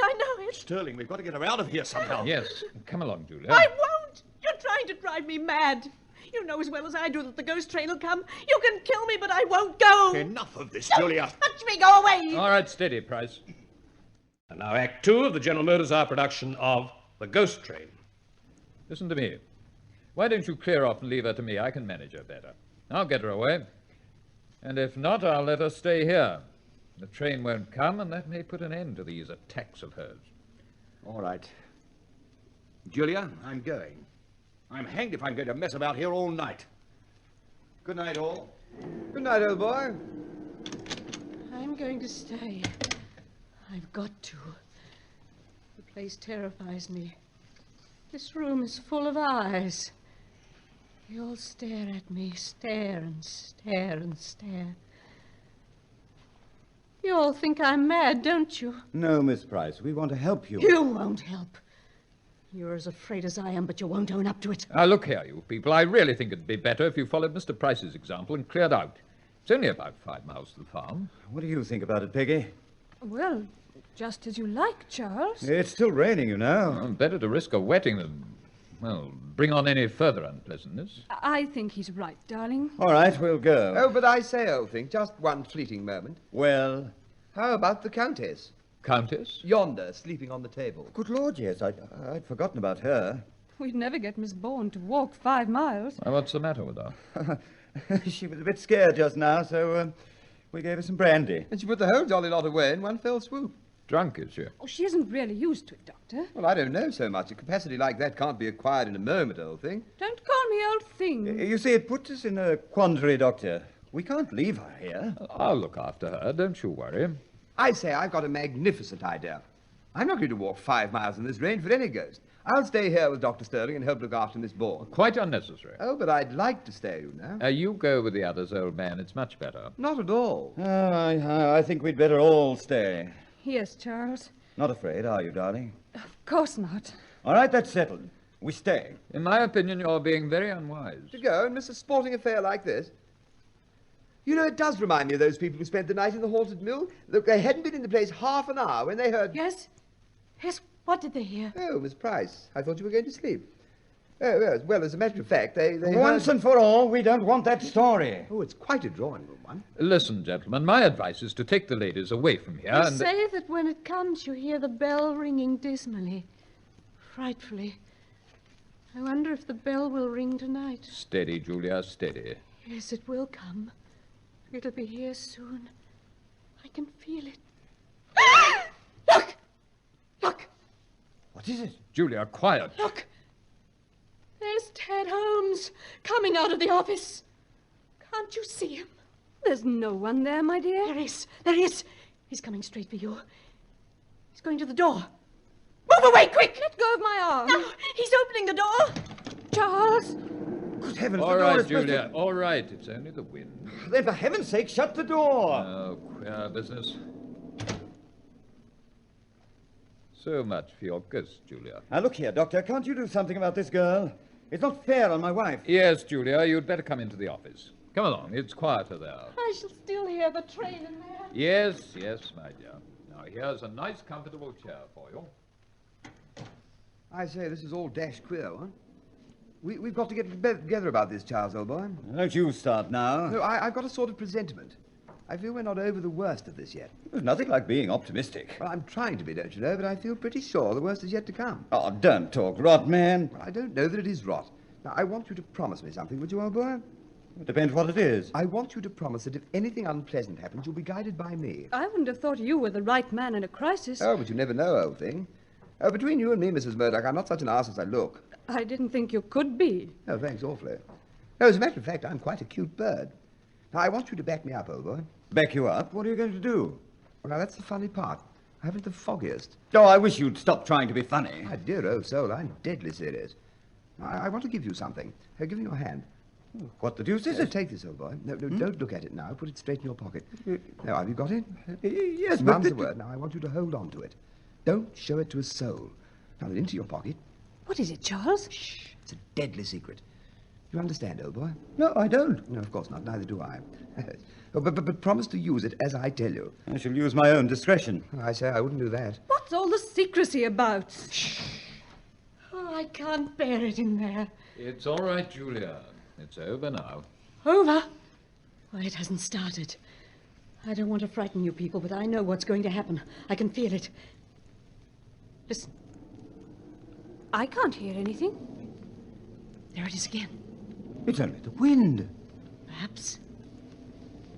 I was thinking, this is the room where they brought all those dead people. Oh, stop it! All right, Peg, darling, all It'll right. soon be here, just as it happened before. The whistle, the scream of the brakes, the shriek of the whistle.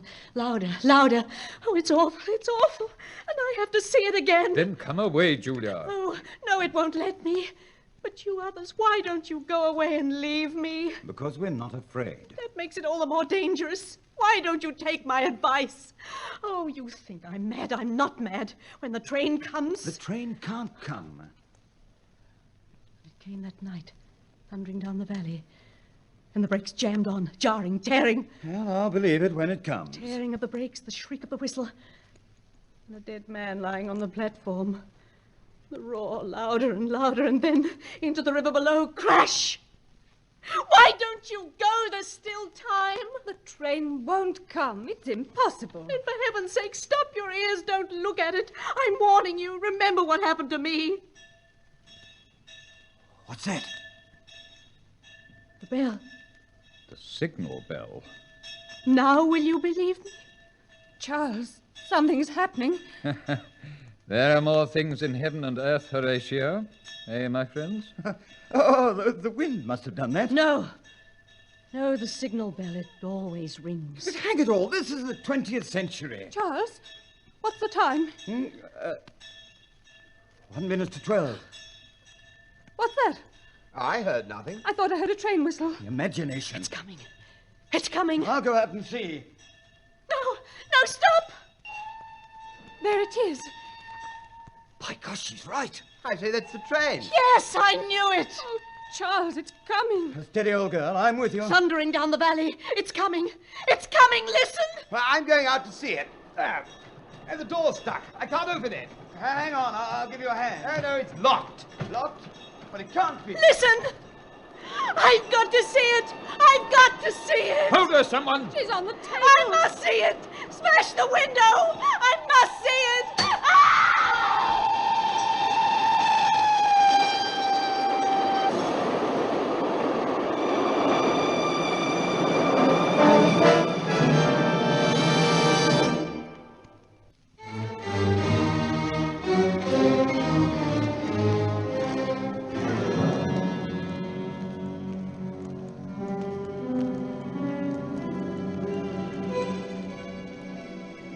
Dr. Sterling, she's not dead, is she? Oh, no. Heart's beating all right.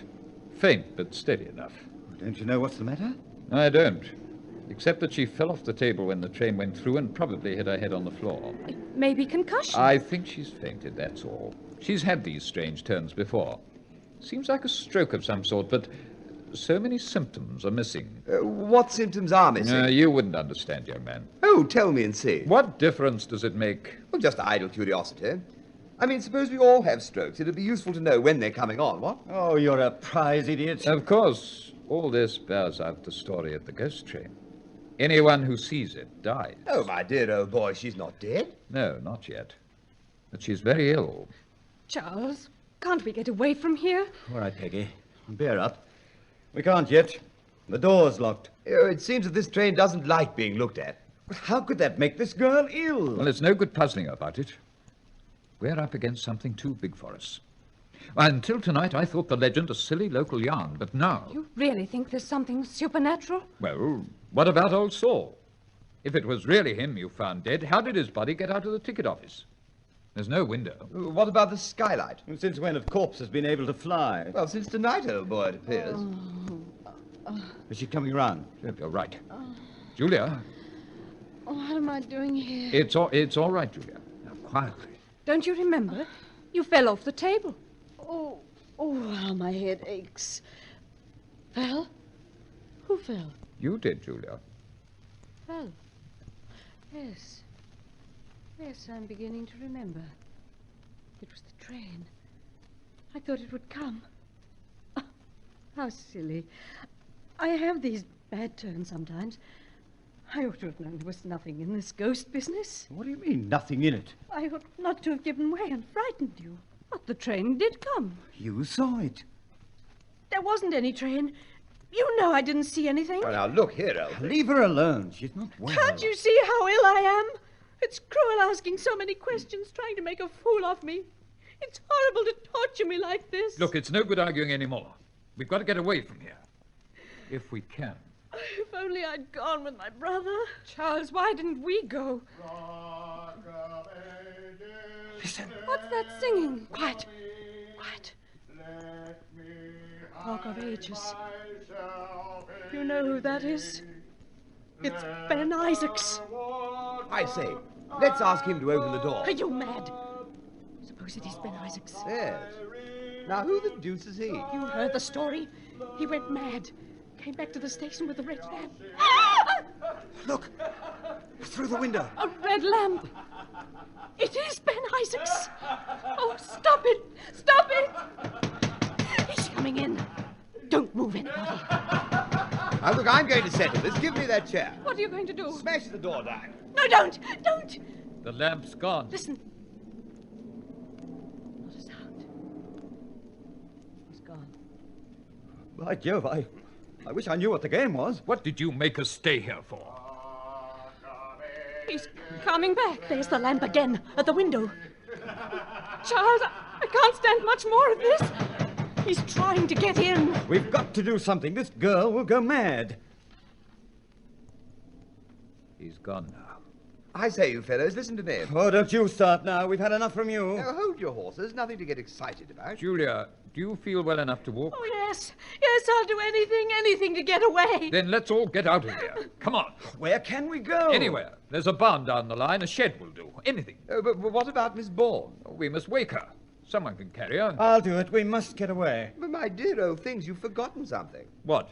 Well, we're locked in, aren't we? We can't get out. We can break down the door. Oh, and pay for the damage, eh? We've already broken a window. Well, I'm hanged if you aren't the limit. There's another thing, too, old boy. Oh, what's that? If we break down that door, we'll let in that chap outside. Oh, yes, he's right. Don't open it, Doctor. Not yet. Look here, Peggy. If it's a man out there, we're safe. We're 3 to his 1. If it's not a man... No locked door will keep him out, exactly. Let's have another shot at the door. Still locked. Here, give us a hand with this bench. We'll break it down. The light's going out. Something's happened to the gas. There's some devil's work here. I can't see. Gosh. They're out.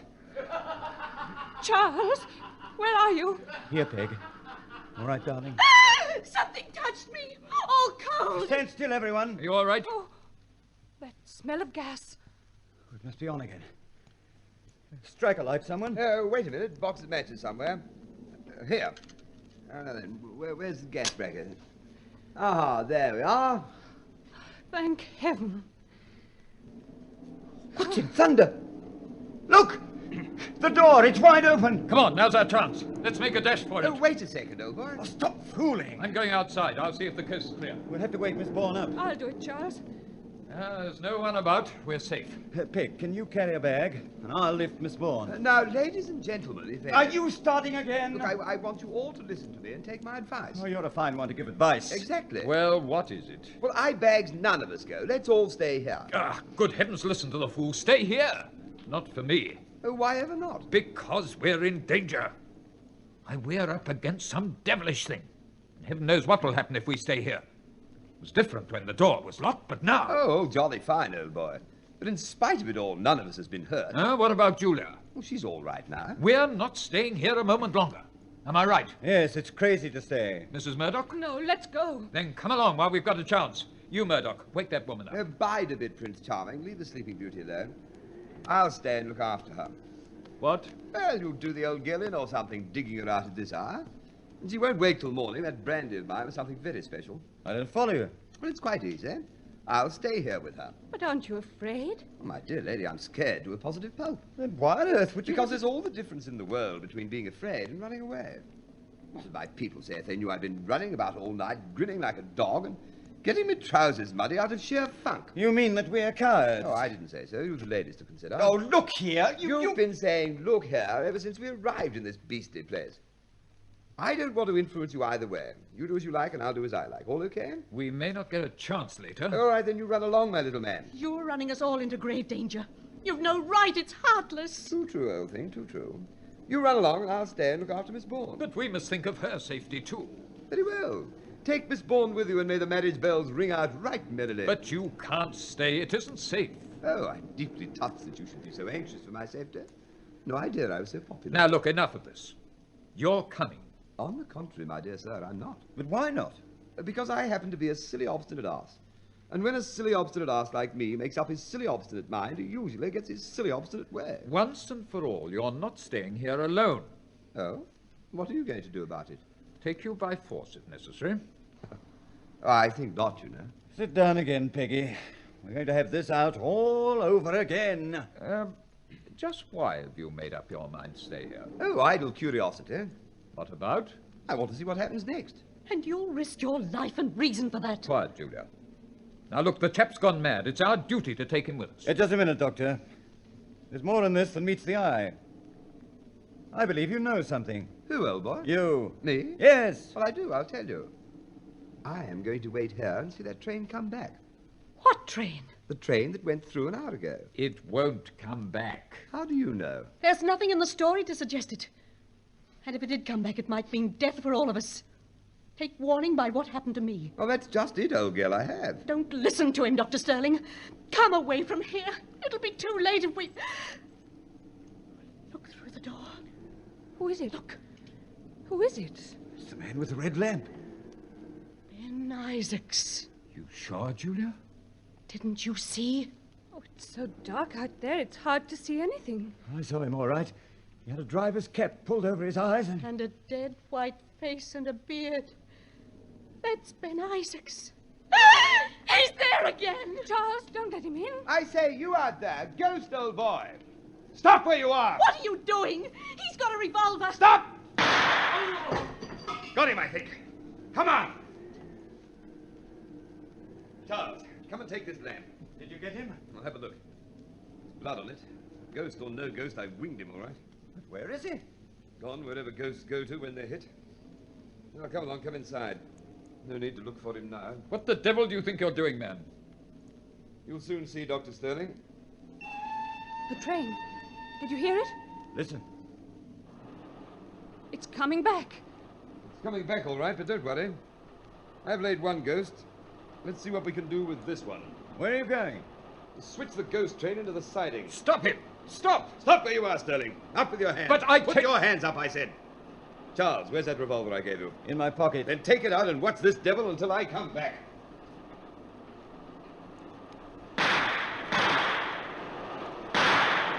Don't make a move. Why should I? What do you think you're doing? You can't hold people up like this. Just wait and see.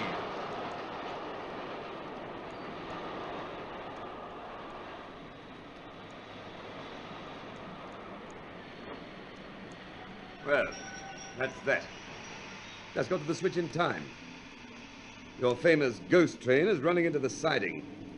I demand to know what you're doing. All right, Charles, I've got them covered now.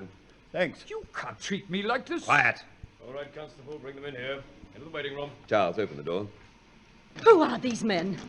Ah, here you are, Jackson. Bring him in. The boys are watching the train, sir. Good, Jackson. Now then, let's have a look at the fish you've caught. Two of them, eh? Well, I'm hanged. Our old friend Saul. Saul Hodgkin. Yes, he got you all with that sham dead trick of his. Now then, who's this other chap? It's Ben Isaacs, Charles. Yes, but who is it under the beard cap and wig? Take him off him, Jackson. Right, sir. Come here, you. Leave me alone, will you? There. It's Price. Julia's brother. Very interesting. You put a bullet right through my arm, damn you. Thank your lucky stars it wasn't through your head, damn you. Now then, Price, what's the game? Keep your mouth shut, Price. Follow your own advice, Sterling. Hadn't the doctor better look at his arm? It's bleeding. Doctor? What doctor? Dr. Sterling. He's no more a doctor than you are. Didn't you see him take Julia's pulse with his thumb? You fool, Sterling. You gave us all away. I should have known this fellow couldn't be quite as stupid as he looked and sounded. Who are you, anyway? This is Detective Inspector Morrison of the Special Branch. Good Lord. Have any trouble with the train, Jackson? No, sir. She had to pull up along that siding. What was it they were carrying? Just what you were expecting, sir. You You know, Charles, these are very interesting people. They have so many aliases in so many countries that their real names they've probably forgotten themselves. But they're part of a very real and dangerous plot which was designed to immobilize England. That train was full of short-range rockets. They planned at the right moment to attack a dozen installations in this country, which could have rendered us practically powerless. Great Scott. Thanks for your help, Charles. You can give Jackson the revolver now. Oh, righto. You can't prove that stuff. We'll see about that. I wasn't sure until tonight, but I was pretty certain. Especially after you killed Heath. Who's Heath? One of my agents. The tramp they found dead on the platform, remember? Saul, can you tell us about that? I didn't do it. I didn't do it. It's their fault. I wish I'd never touched their dirty money. Shut your mouth, Saul. No, I won't. It's all very well for you. You haven't no wife and children. £20 they paid me to run that train from their works down to that old jetty and bring back their stuff. But All right, men, all right. We'll get all that later. Jackson, take them to the cars. You better handcuff the men. Right you are, sir. Put your hands out.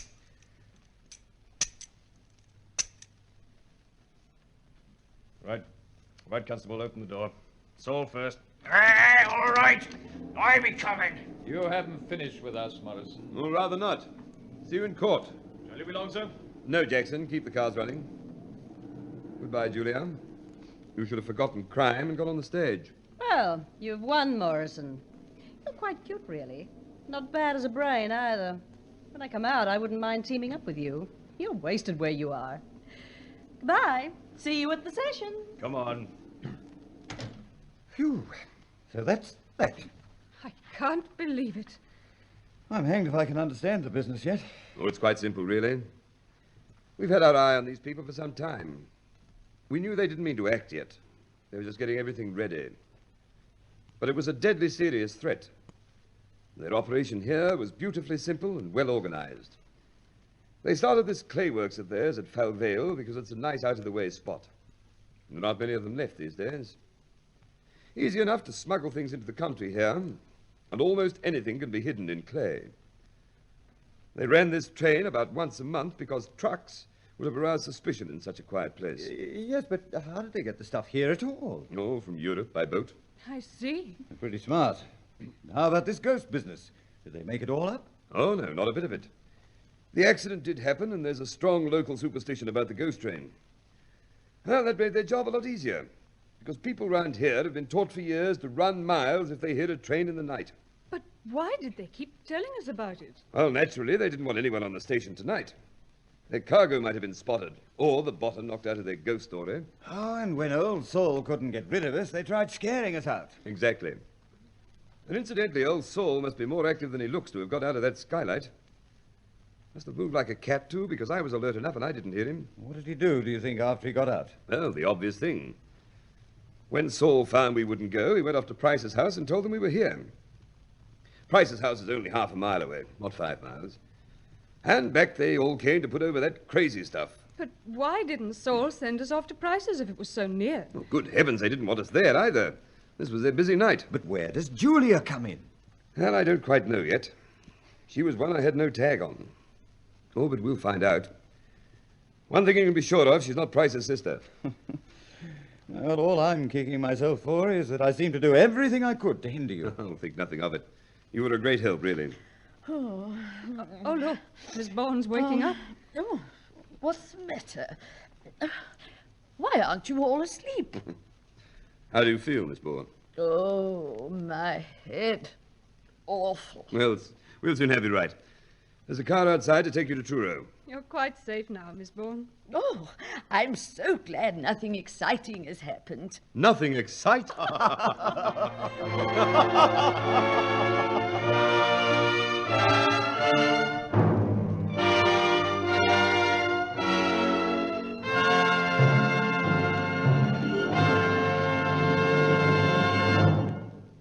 And so ends the General Motors Hour production of The Ghost Train, written by Arnold Ridley, in which you heard the following players. As Julia, Margaret Christensen. Saul, Keith Buckley. Price, Leonard Bullen. Sterling, Murray Powell. Peggy, Eve Hardwick. Miss Bond, Laurel Mather. Charles, Bruce Beebe. And as Teddy, you heard our star, Reginald Goldsworthy. The General Motors Hour is directed by Harry Harper, who produced tonight's play. 1 week from tonight, ladies and gentlemen, the General Motors Hour will present After My Fashion by Diana Morgan, a story of the pride and hate which revolve around the legend created by our dead explorer, whose last expedition from which he did not return has made him an international hero. In this fine drama, we shall star Elaine Montgomery with Frances Worthington, Aileen Britton, Nancy Stewart, Del Furs, Don Pascoe, Lorraine Lammas, Douglas Kelly, and Diana Perryman. And now, a closing message. Good roads save tires, petrol, maintenance costs, and lives. Whenever and wherever there is a movement to get better roads, support it. And remember, 1 week from tonight, the General Motors Hour production of After My Fashion, starring Elaine Montgomery. Until then, this is John Deese saying goodnight to you all from the General Motors Hour, which now signs off from the Macquarie Network and cooperating stations throughout Australia.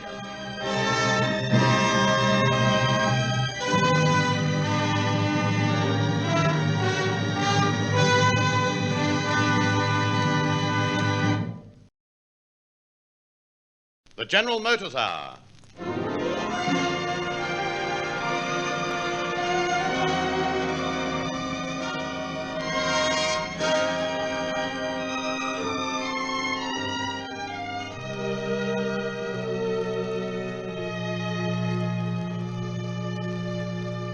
General Motors Holdens, through the Macquarie Network and cooperating stations in all states, present from Melbourne Miss Margaret Rutherford in The Importance of Being Earnest. And here to introduce our play is John Deese.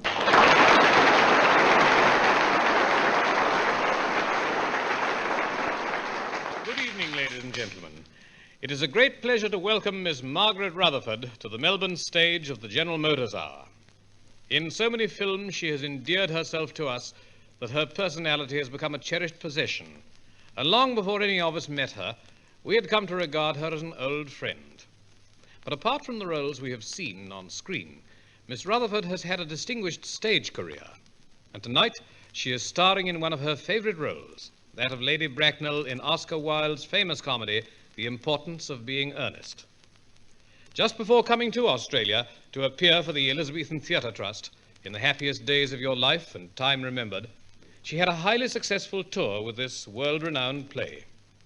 We count ourselves fortunate that she is playing Lady Bracknell for the General Motors Hour tonight. Miss Rutherford will be supported by the members of her stage company, Mr. Ray Barrett, Mr. Stringer Davis, Mr. Eric Rasdell, Mr. Mayne Linton, Miss Nancy Stewart, Miss Darlene Johnson, and Miss Pamela Page.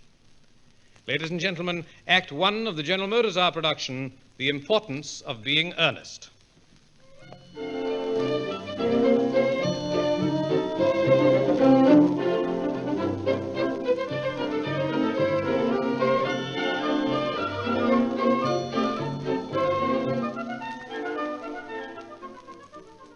My dear Algy, how are you? How are you, my dear Ernest?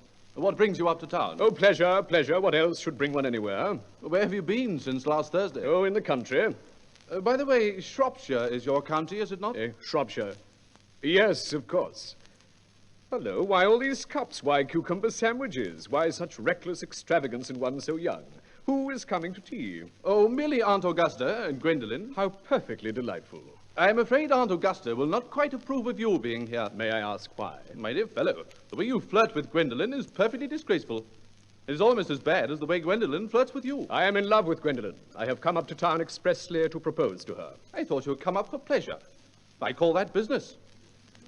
But in any case, useless. Why on earth do you say that? I will not give my consent. Your consent? My dear fellow, Gwendolen is my first cousin. And before I allow you to marry her, you will have to clear up the whole question of Cecily. Cecily? What on earth do you mean? What do you mean, Algy, by Cecily? I do not know anyone of the name of Cecily. This is your cigarette case, is it not? Where on earth did you get that? You left it here on your last visit. I wish I had known. I was almost offering a reward for it. I wish you would offer one. I happen to be more than usually hard up. There is no good offering a reward when the thing has been found. I think that's rather mean of you, Ernest, I must say. However, it makes no matter. For now that I look at the inscription inside, I find that the thing is not yours after all. It is a present from someone of the name of Cecily. And you said you did not know anyone of that name. Well, if you want to know, Cecily happens to be my aunt. Charming old lady, lives at Tunbridge Wells. Now just give it back to me, Algy. Ernest, why does she call herself Little Cecily if she's your aunt and lives at Tunbridge Wells? The inscription says clearly, from Little Cecily with her fondest love. My dear fellow, what on earth is there in that? Why an aunt, no matter what her size might be, should call her own nephew her uncle, I cannot quite make out. Besides, your name is not Jack at all. It's Ernest. It is not Ernest. It is Jack. You have always told me it was Ernest. I've introduced you to everyone as Ernest. You answer to the name of Ernest. You look as if your name was Ernest. You are the most earnest-looking person I have ever saw. Your name is on your cards. Here is one. Mr. Ernest Worthing, B4, the Albany. I will keep this as a proof that your name is Ernest, if you should ever attempt to deny it to me, or to Gwendolen, or to anyone else. Well, my name is Ernest in town and Jack in the country, and that cigarette case was given to me in the country. Yes, but that does not account for the fact that your small Aunt Cecily, who lives at Tunbridge Wells, calls you her dear uncle. Come, old boy, you had much better have the thing out at once. Give me my cigarette case first. Afterwards. Now, go on. Tell me the whole thing. I may mention that I have always suspected you of being a confirmed and secret Bunburyist. And I'm quite sure of it now. Bunburyist? What on earth do you mean by a Bunburyist? I will reveal to you the meaning of that incomparable expression as soon as you are kind enough to inform me why you are Ernest in town and Jack in the country. Now, produce your explanation, and pray make it improbable. My dear Algy, there is nothing improbable about my explanation at all. In fact, it is perfectly ordinary. Old Mr. Thomas Cardew, who adopted me when I was a little boy, made me in his will guardian to his granddaughter, Miss Cecily Cardew. Cecily, who addresses me as her uncle from motives of respect that you could not possibly appreciate, lives at my place in the country under the charge of her admirable governess, Miss Prism. Where is that place in the country, by the way? That is nothing to you, dear boy. You are not going to be invited. But why are you Ernest in town and Jack in the country? My dear Algy, I do not know whether you will be able to understand my real motives. You are hardly serious enough. When one is placed in the position of guardian, one has to adopt a very high moral tone on all subjects. It is one's duty to do so. Duty can be such a bore. And as a high moral tone can hardly be said to conduce very much to either one's health or one's happiness. In order to get up to town, I have always pretended to have a younger brother of the name of Ernest, who lives at the Albany and gets into the most dreadful scrapes. That, my dear Algy, is the whole truth. Pure and simple. The truth is rarely pure and never simple. What you really are is a Bunburyist. You are one of the most advanced Bunburyists I know. What on earth do you mean? You have invented a very useful younger brother called Ernest, in order that you may be able to come up to town as often as you like. I have invented an invaluable permanent invalid called Bunbury, in order that I may be able to go down into the country whenever I choose. And now that I know you to be a confirmed Bunburyist, I naturally want to talk to you about Bunburying. I want to tell you the rules. I am not a Bunburyist at all. If Gwendolen accepts me, I am going to kill my brother Ernest. Indeed, I think I will kill him in any case. Cecily is a little too much interested in him. It's rather a bore. So I'm going to get rid of Ernest. Oh, that seems a pity when Cecily is so interested in him. She should have the opportunity of meeting a flesh and blood Ernest. Good afternoon, dear Algernon. My dear Aunt Augusta. And Miss Fairfax. And Gwendolen. I hope you are behaving very well. I'm feeling very well, Aunt Augusta. That's not quite the same thing. In fact, the two things rarely go together. Good afternoon, Mr. Worthing. How do you do? Lady Bracknell, a pleasure to see you again. Gwendolen, dear me, you are smart. I am always smart, Algy. Am I not, Mr. Worthing? You are quite perfect, Miss Fairfax. Oh, I hope I am not that. It would leave no room for developments. And I intend to develop in many directions. Gwendolen, won't you come and sit beside me? Thanks, Mamma. I'm quite comfortable beside Mr. Worthing. Sandwiches, Aunt Augusta? Thank you. Oh, Algernon, I have quite a treat for you tonight. I'm going to send you down with Mary Farquhar. She's such a nice woman. So attentive to her husband. Aunt, dear Aunt, this is a great disappointment to me, but the fact is, I have just had a telegram to say that my poor friend Bunbury is very ill again. They seem to think I should be with him. It's very strange. This Mr. Bunbury seems to suffer from curiously bad health. Oh, yes. Poor Bunbury is a dreadful invalid. Well, I must say, Algernon, that I think it's high time that Mr. Bunbury made up his mind whether he's going to live or die. This shilly-shallying with the question is absurd. Nor do I in any way approve of a modern sympathy with invalids. I consider it morbid. Illness of any kind is hardly a thing to be encouraged in others.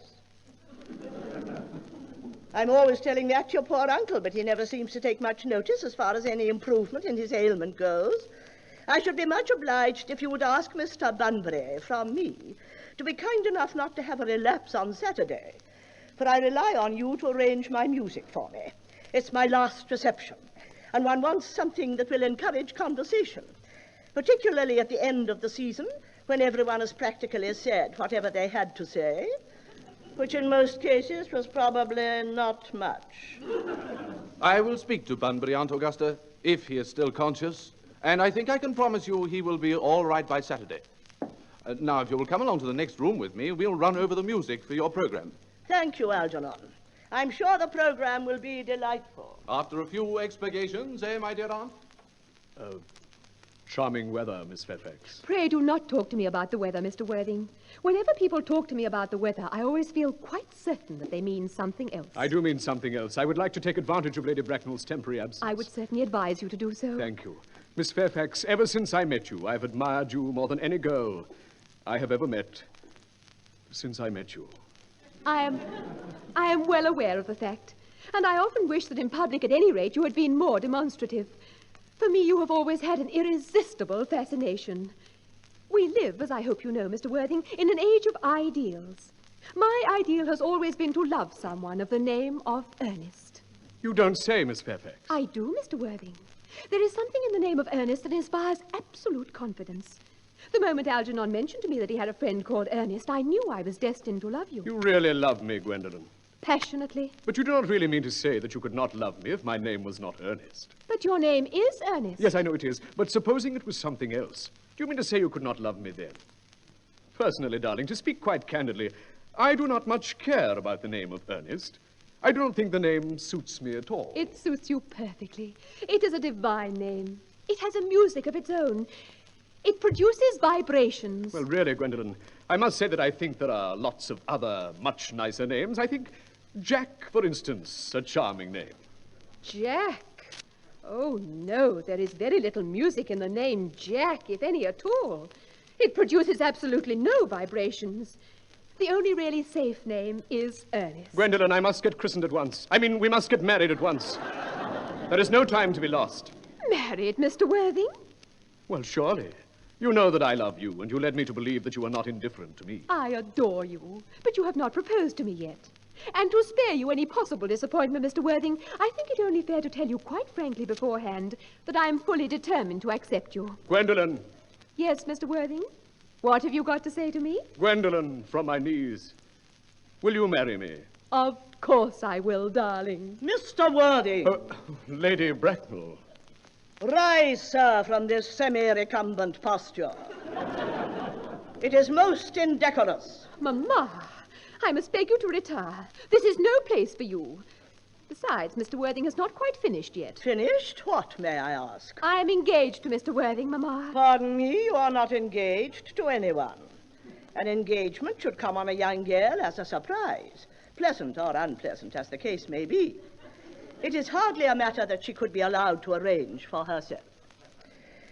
And now, Mr. Worthing, I have a few questions to put to you. While I am making these inquiries, you, Gwendolen, will wait for me below in the carriage. But, Mamma... In the carriage, Gwendolen. Yes, Mamma. Goodbye, Mr. Worthing. Goodbye, Miss Fairfax. Now, my notebook and pencil, and we shall start. Mr. Worthing, I feel bound to tell you that you are not down on my list of eligible young men. Although I have the same list as the dear Duchess of Bolton has, we work together, in fact. However, I'm quite ready to enter your name, should your answers be what a really affectionate mother requires. Do you smoke? Yes, I must admit I do. How old are you? 29. A very good age to be married. I have always been of the opinion that a man who desires to get married should know either everything or nothing. Which do you know? I know nothing, Lady Bracknell. I am pleased to hear it. I do not approve of anything that tampers with natural ignorance. Ignorance is like a delicate, exotic flower. Touch it, and the bloom is gone. What is your income? Between 7,000 and 8,000 a year. In land or in investments? Investments chiefly. That is satisfactory. Property? I have a country house. A country house. How many bedrooms? Oh, well, that point can be cleared up afterwards. You have a townhouse, I hope? I own a house in Belgrave Square, but it is let by the year to Lady Bloxham. Lady Bloxham? I don't know her. What number in Belgrave Square? 149. The unfashionable side. I thought there was something. However, that can easily be altered. Do you mean the fashion or the side? Both, if necessary, I presume. Are your parents living? I have lost both my parents.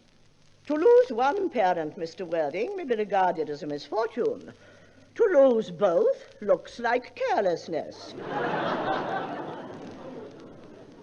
Who was your father? I'm afraid I really do not know. You do not know? The fact is, Lady Bracknell, I said I had lost my parents. It would be nearer the truth to say that my parents seem to have lost me. I do not actually know who I am by birth. I was found. Found? Yes. The late Mr. Thomas Cardew, an old gentleman of very charitable and kindly disposition, found me and gave me the name of Worthing because he happened to have a first-class ticket for Worthing in his pocket at the time. Where did the charitable gentleman who had a first-class ticket in his pocket find you? In a handbag. A handbag? Yes, Lady Bracknell, I was in a handbag. A somewhat large black leather handbag with handles to it.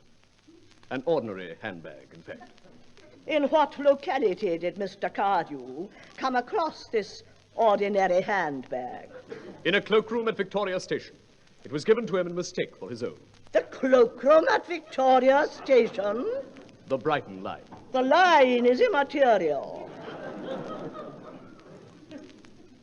Mr. Worthing, I confess I feel somewhat bewildered by what you have just told me. To be born, or at any rate bred, in a handbag, whether it had handles or not, seems to me to display a contempt for the ordinary decencies of family life that reminds one of the worst excesses of the French Revolution. And I presume you know what that unfortunate movement led to. What would you advise me to do? I need hardly say I would do anything in the world to ensure Gwendolyn's happiness. I would strongly advise you, Mr. Worthing, to try and acquire some relations as soon as possible. And to make a definite effort to produce at any rate one parent of either sex before the season is quite over. But I do not see how I could possibly manage to do that. I can produce the handbag at the moment. It is in my dressing room at home. I really think that should satisfy you, Lady Bracknell. Me, sir? What has it to do with me? You can hardly imagine that I and Lord Bracknell would dream of allowing our only daughter, a girl brought up with the utmost care, to marry into a cloakroom and form an alliance with a parcel. Good morning, Mr. Worthing. Good day, Lady Bracknell. Oh. My dear fellow, did it go off all right? You do not mean to say that Gwendolen refused you? As far as she is concerned, we are engaged, but her mother is perfectly unbearable. Well, did you tell Gwendolen the truth about your being Ernest in town and Jack in the country? My dear fellow, the truth is not quite the sort of thing one tells to a nice, sweet, refined girl. What about your brother? What about the profligate Ernest? Before the end of the week, I will get rid of him.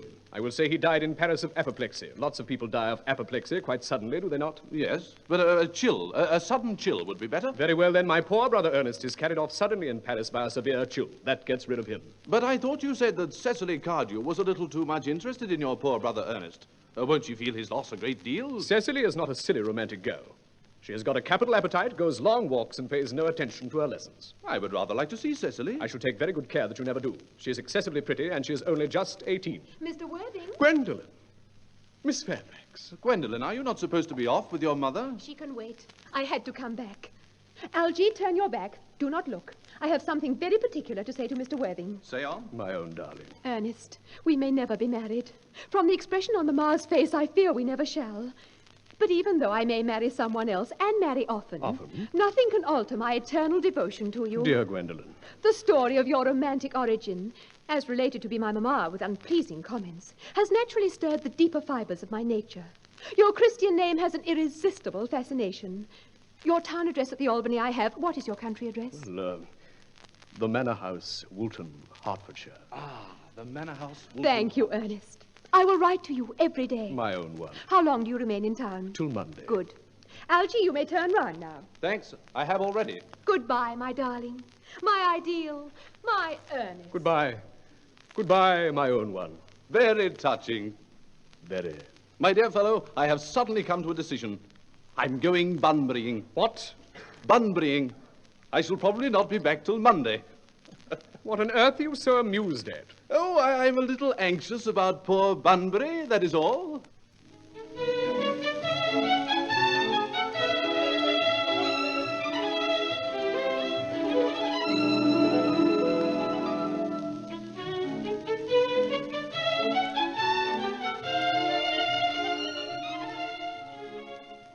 Cecily, I do wish you'd be attentive. Your German lesson, if you please. You are dreaming. No, Miss Prism. I find myself wishing that Uncle Jack would allow his brother to come down here sometimes. We might have a good influence over him.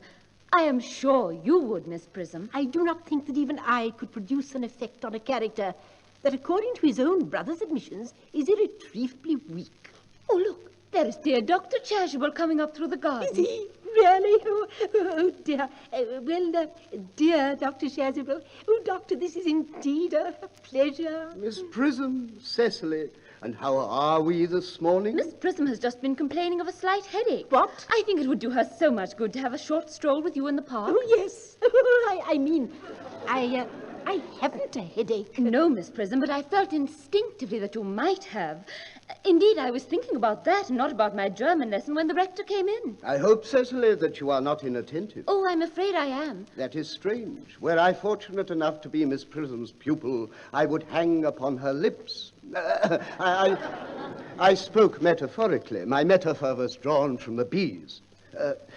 Mr. Worthing, I suppose, has not yet returned from town. Oh, we do not expect him till Monday afternoon. Ah, yes. He usually likes to spend his Sunday in London. He is not one of those whose sole aim is enjoyment, as by all accounts that unfortunate young man, his brother, seems to be. But I must not disturb him. Oh, I think I would like a stroll, dear Doctor. I find I have a headache after all. A walk might do it good. With pleasure, Miss Prism, with pleasure. We might go as far as the schools and back. That would be delightful. Come along, Doctor. I will see you at evensong, Cecily. Yes, sir. Proceed with your German lesson, my dear.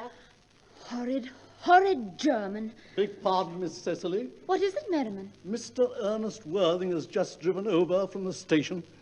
He has brought his luggage with him. Here is his card, miss.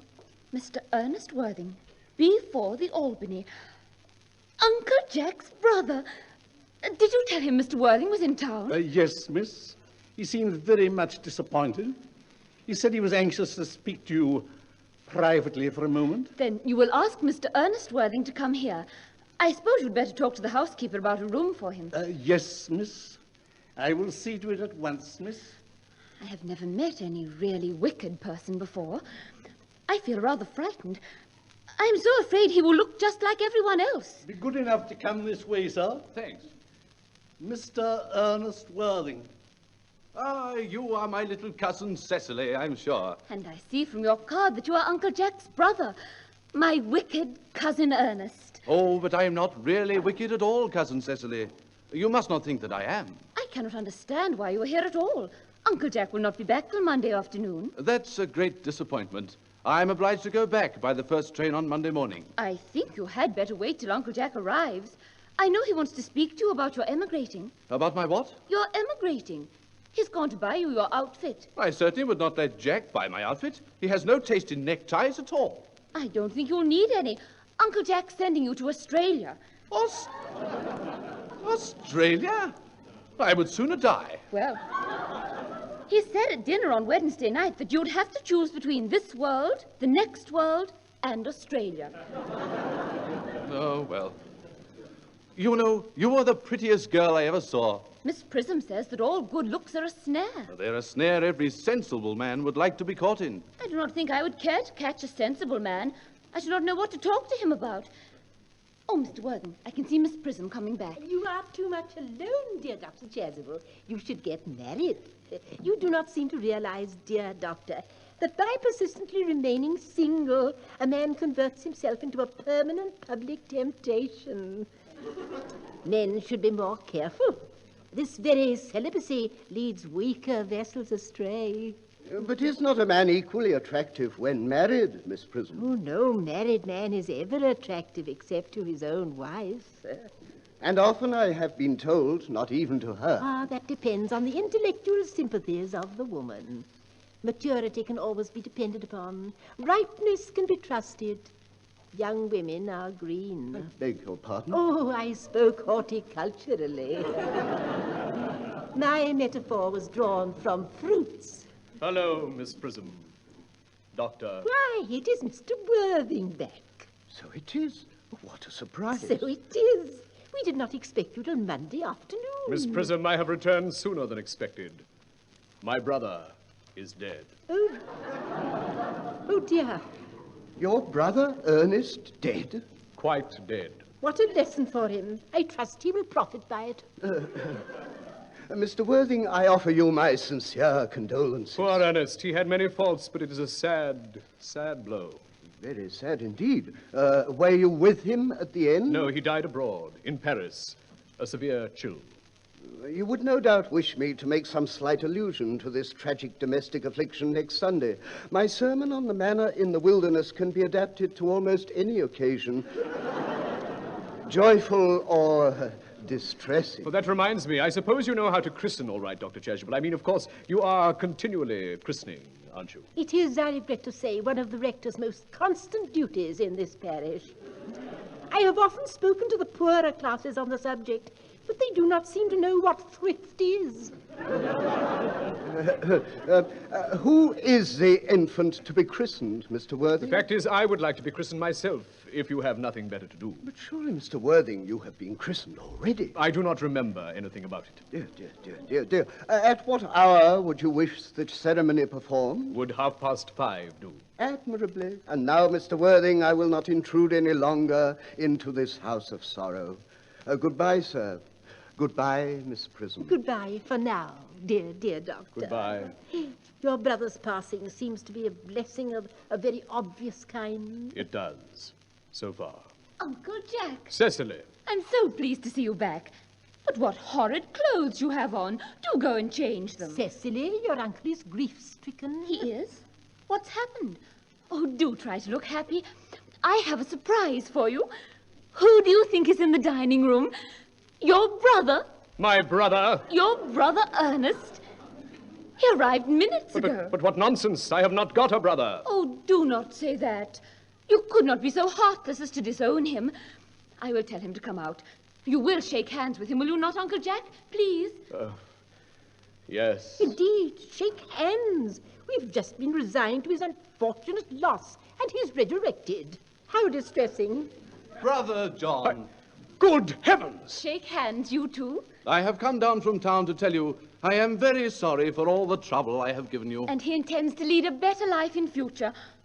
Uncle Jack, you're not going to refuse your brother's hand. Nothing will induce me to take his hand. I think he's coming down here perfectly disgraceful. He knows perfectly well why. Please, Uncle Jack, do be nice.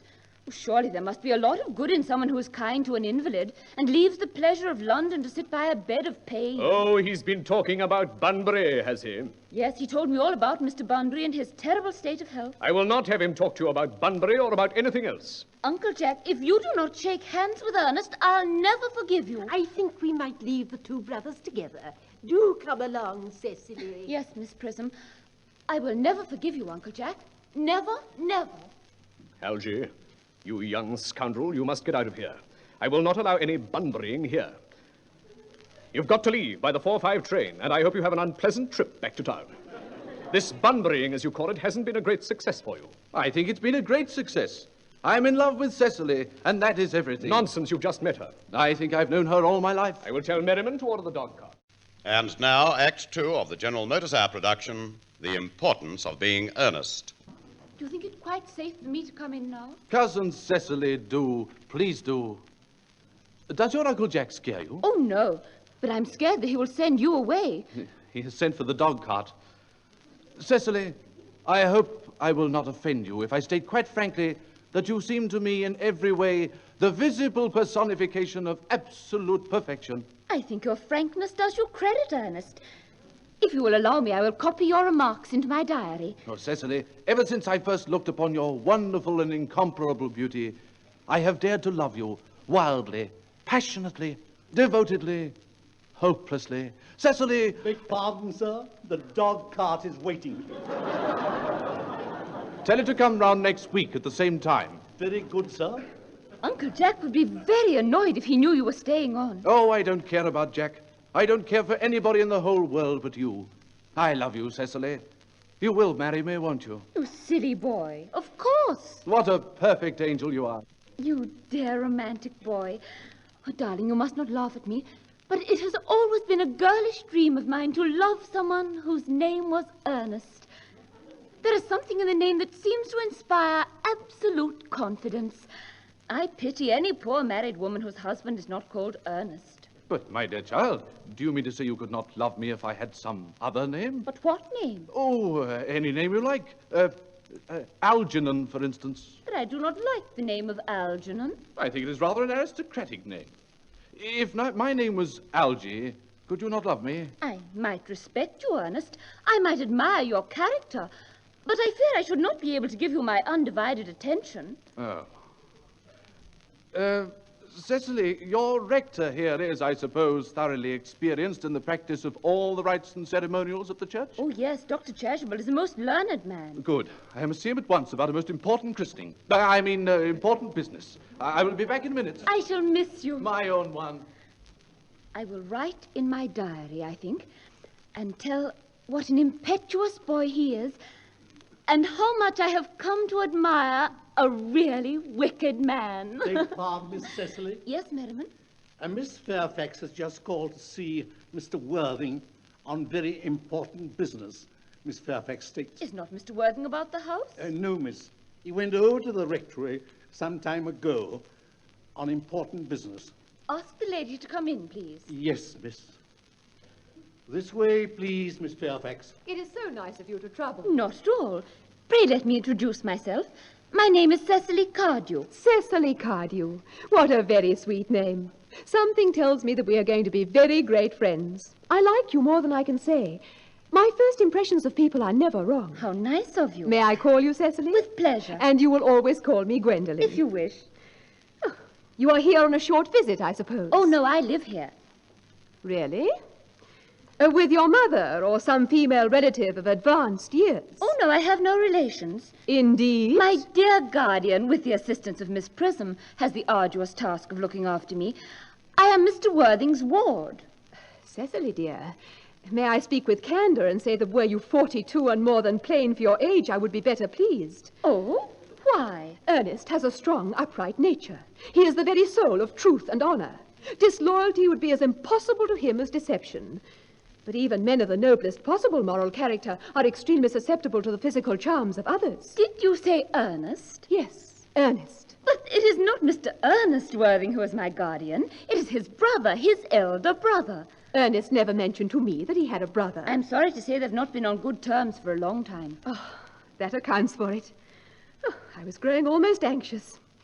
It would have been terrible if any cloud had come across a friendship like ours, wouldn't it? Of course, you are quite sure that it is not Mr. Ernest Worthing who is your guardian? Quite sure. In fact, I am going to be his. I beg your pardon? Dearest Gwendolen, there's no reason why I should make a secret of it to you. Mr. Ernest Worthing and I are engaged to be married. My darling Cecily, I think there must be some slight error. Mr. Ernest Worthing is engaged to me. I am afraid there must be some mistake. Ernest proposed to me exactly 10 minutes ago. That is very curious, because he asked me to be his wife yesterday. I am very sorry, my dear Cecily, but I'm afraid I have the prior claim. Dear. dear Gwendolen, since Ernest proposed to you, he clearly has changed his mind. If the poor fellow has been trapped into any foolish promise, I will consider it my duty to rescue him at once and with a firm hand. Do you suggest, Miss Fairfax, that I trapped Ernest into an engagement? How dare you? This is no time for wearing the shallow mask of manners. When I see a spade, I call it a spade. I am glad to say I have never seen a spade. From the moment I saw you, I distrusted you. I felt that you were false and deceitful. I am never deceived in such matters. My first impressions of people are invariably right. Gwendolen. Ernest. My own Ernest. My own Gwendolen. What a surprise to find you here. Now, a moment. May I ask if you are engaged to be married to this young lady? To dear little Cecily. Oh, of course not. One could have put such an idea into your pretty little head. I knew there must be some misunderstanding, Miss Fairfax. This gentleman is my guardian, Mr. John Worthing. I beg your pardon? This is Uncle Jack. Jack? Jack! Now, please, Gwendolen, it is all very simple, easily explained. What is easily explained? Here is Ernest now. My own love. Did you say this is Ernest? Gwendolen. Are you engaged to be married to Gwendolen? Of course not. But what could have put such an idea into your pretty little head? I felt there was some slight error, Miss Cardew. This gentleman is my cousin, Algernon Moncrief. Algernon? I cannot deny it. Oh, is your name really John? I cannot deny it. A gross deception has been practiced on both of us. My poor wounded Cecily. My sweet wronged Gwendolen. There is just one question I should like to ask my guardian. An admirable idea. Mr. Worthing, there is just one question I would like to ask you. We are both engaged to be married to your brother Ernest. So it is a matter of importance to both of us to know where your brother Ernest is at present. Well, you see, I have no brother Ernest. I am afraid, Cecily, it is quite clear that neither of us is engaged to be married to anyone. Let us go elsewhere. They will hardly dare to follow us. Men are so cowardly, are they not? Well, this ghastly state of affairs is what you call Bunburying, I suppose. Yes, and a perfectly wonderful Bunbury it is. The only small satisfaction I have on the whole of this wretched business is that your friend Bunbury has quite exploded. You will not be able to run down to the country quite so often as you used to, dear Algy. And a very good thing, too. And your brother Ernest is a bit off colour, is he not, Jack? You will not be able to disappear to London quite so frequently as your wicked custom was. And not a bad thing, either. I wanted to be engaged to Gwendolen, that is all. I love her. Well, I simply wanted to be engaged to Cecily. I adore her. There is certainly no chance of you marrying Miss Cardew. And I do not think there is much likelihood of you and Miss Fairfax being united. Algy, I wish to goodness you would go. I cannot possibly. I have made arrangements with Dr. Chasuble to be christened at 5:45 under the name of Ernest. But, my dear fellow, the sooner you give up that nonsense, the better. I have made arrangements myself with Dr. Chasuble to be christened myself at 5:30, and I, naturally, will take the name of Ernest.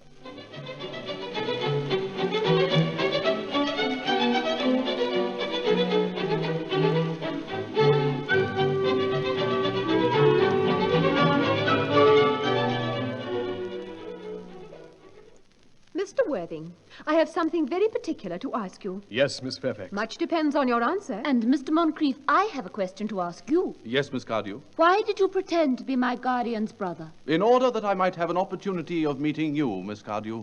That seems a satisfactory explanation, does it not? Yes, dear, if you can believe him. I do not, but that does not affect the wonderful beauty of his answer. True.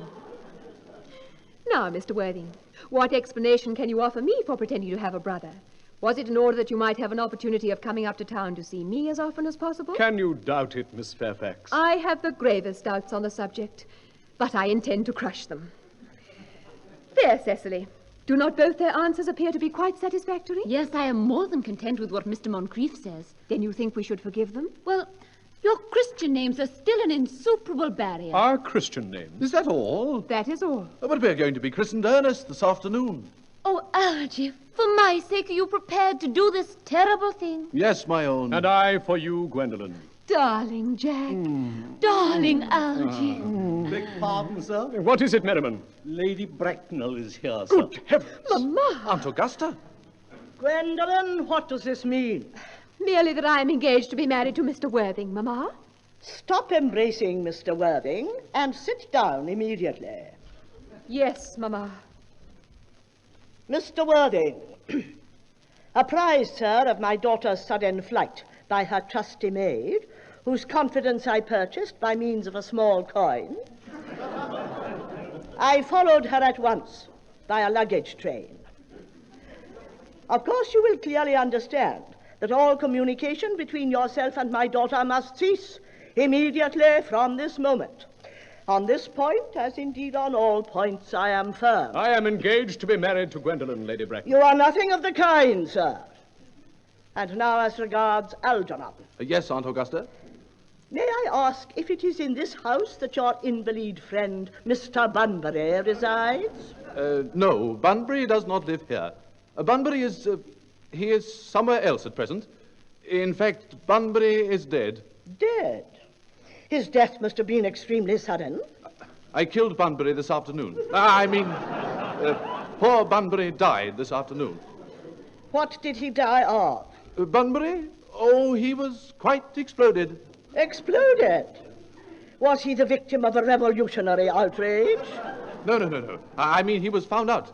The doctors found out that Bunbury could not live. That is what I mean. So, Bunbury died. He seems to have had great confidence in the opinion of his physicians. I am glad, however, that he made up his mind at the last to some definite course of action and acted under proper medical advice. And now that we have finally got rid of this Mr. Bunbury, may I ask, Mr. Worthing, who is that young person whose hand my nephew Algernon is now holding in what seems to me to be a peculiarly unnecessary manner? That is Miss Cardew, my ward. I am engaged to be married to Cecily, Aunt Augusta. I beg your pardon? Mr. Moncrief and I are engaged to be married, Lady Bracknell. I do not know whether there is anything peculiarly exciting in the air of this particular part of Hertfordshire, but the number of engagements that go on seem to me considerably above the proper average that statistics have laid down for our guidance. I think some preliminary inquiry on my part would not be out of place. Mr. Worthing, is Miss Cardew at all connected with any of the larger railway stations in London? I merely desire information. Until yesterday, I had no idea that there were any families whose origin was a terminus.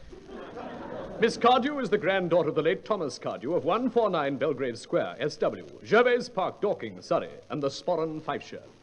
That sounds not unsatisfactory.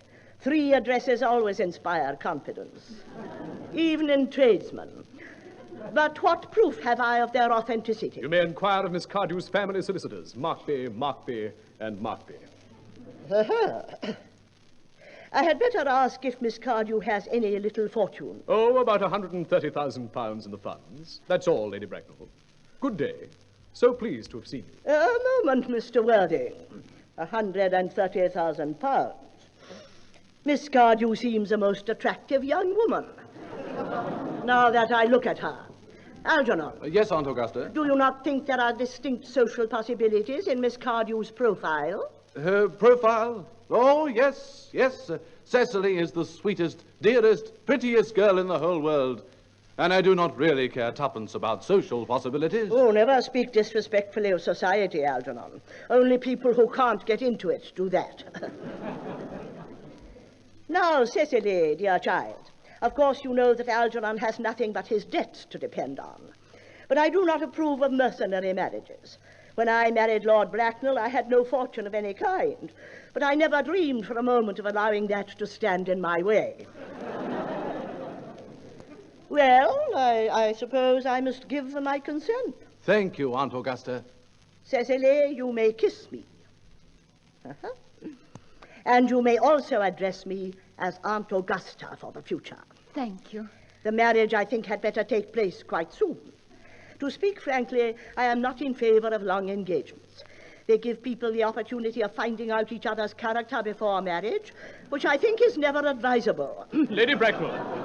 Mr. Worthing? Beg pardon for interrupting, but this engagement of Cecily to Algernon is quite out of the question. What? Quite out of the question, because I am Cecily's guardian, and she cannot marry without my consent till she comes of age. That consent I absolutely decline to give. Upon what grounds, may I ask? It pains me very much to have to speak frankly to you, Lady Bracknell, about your nephew, but the fact is that I do not approve of his moral character. I suspect him of being untruthful. Untruthful? My nephew, Algernon? Impossible. Impossible. He went to Oxford. I fear there can be no possible doubt about the matter. This afternoon, during my temporary absence in London on an important question of romance, he obtained admission to my house by means of the false pretense of being my brother.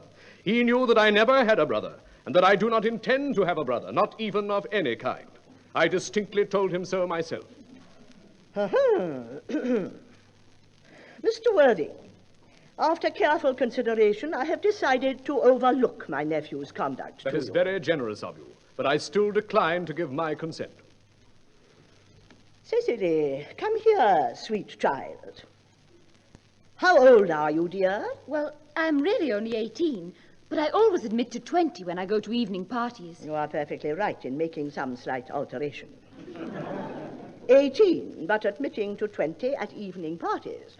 Well, it will not be long before you are of age and free from the restraints of tutelage. So I don't think your guardian's consent is, after all, a matter of any importance. Lady Bracknell, it is only fair to tell you that according to the terms of her grandfather's will, Miss Cardew does not come legally of age till she is 35. Algy, could you wait for me till I am 35? Well, yes, I could, Cecily. Well, I could not. Mr. Worthing, please reconsider your decision. Sorry, Lady Bracknell. As matters stand, a passionate celibacy is all that any of us can look forward to. That is not the destiny I propose for Gwendolen. Algernon, of course, can choose for himself. Excuse me, can I come in? Yes, please do, Dr. Chasuble. Thank you. Everything is quite ready for the christenings. Christenings, sir? Is not that somewhat premature? But both these gentlemen have expressed a desire for immediate baptism. At their age? The idea is grotesque. I forbid you to be baptized. I will not hear of such excesses. Am I to understand, then, that there are to be no christenings at all this afternoon? I do not think that as things are now, Dr. Chasuble, it would be of much practical value to either of us. Unfortunate. Unfortunate.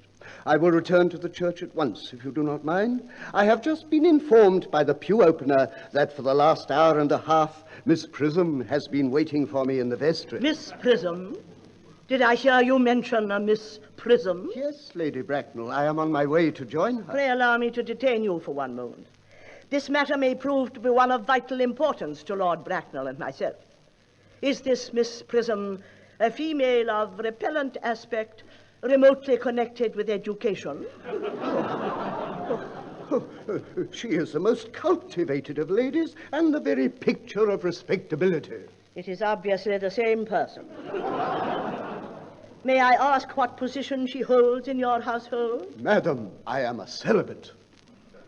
Miss Prism, for the past 3 years, has been Miss Cardew's esteemed governess and valued companion. In spite of what I hear of her, I must see Miss Prism at once. Really? Who is asking for me? I am Prism.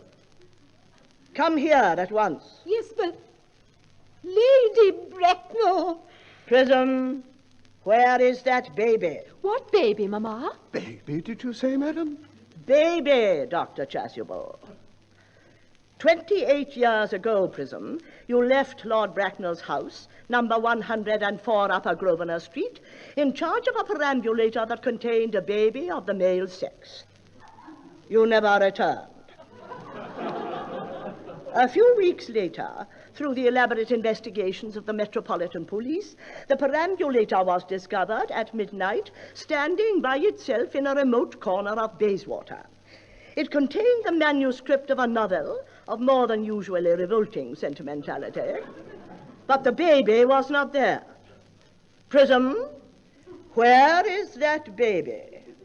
Lady Bracknell, I must admit with shame that I do not know. I only wish I did. The plain facts of the case are these. On the morning of the day you mention, a day that is forever branded on my memory, I prepared as usual to take the baby out of its perambulator. I had also with me a somewhat old but capacious handbag in which I had intended to place the manuscript of a novel I was writing.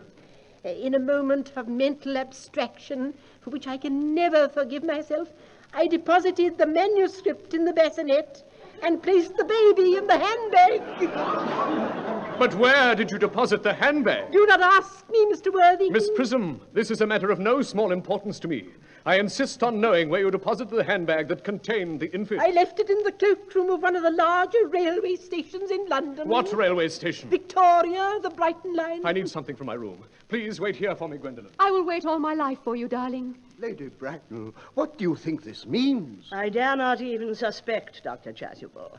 I need hardly tell you that in families of high position, strange coincidences are not supposed to occur. They are hardly considered the thing. Oh, Mamma. If Mr. Worthing is the baby Miss Prism left at the station... Do not be too hopeful, Gwendolen. But, Mamma, he will have found parents before the season finishes. I say, Miss Prism, take a look at this handbag. Examine it carefully before you speak. The happiness of more than one life depends on your answer. It seems to be mine. Yes. Here is the injury it received through the upsetting of a Gower Street omnibus in younger and happier days. And here is the stain on the lining caused by the explosion of a temperance beverage. An incident that occurred at Leamington. And, oh, yes, now here on the lock are my initials. I am delighted to have this bag restored to me. It has been a great inconvenience being without it all these years. Miss Prism, more is restored to you than your handbag.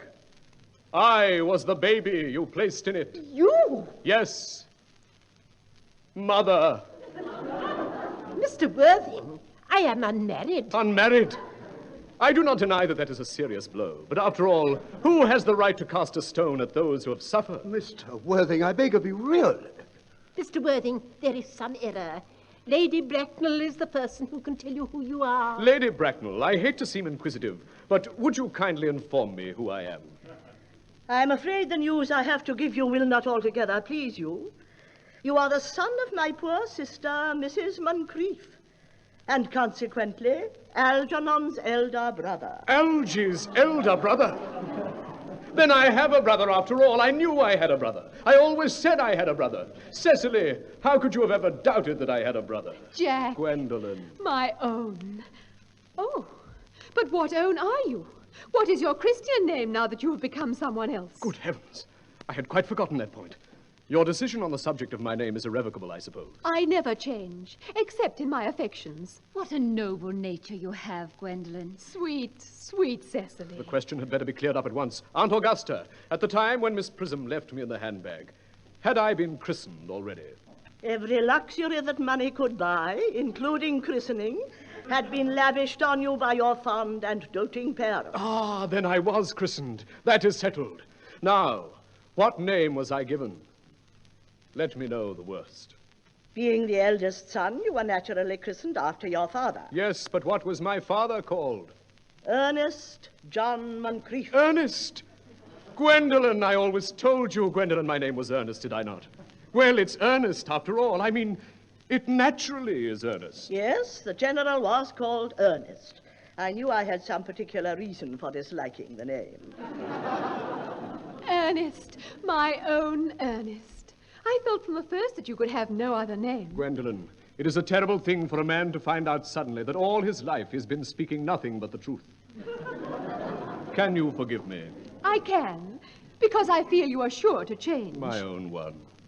Miss Prism, Letitia. Oh, Frederick, at last. Cecily, at last. Gwendolen, at last. My nephew, you seem to be displaying signs of triviality. On the contrary, Aunt Augusta, I have now realized for the first time in my life the vital importance of being earnest.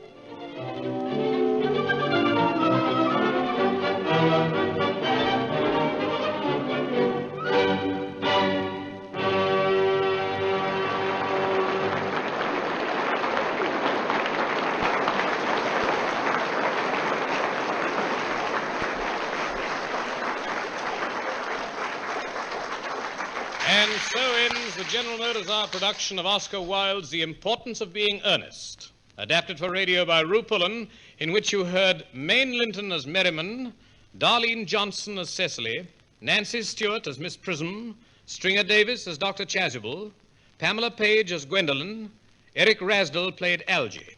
You heard Ray Barrett as Jack Worthing, and as Lady Bracknell, we presented distinguished visiting actress Miss Margaret Rutherford.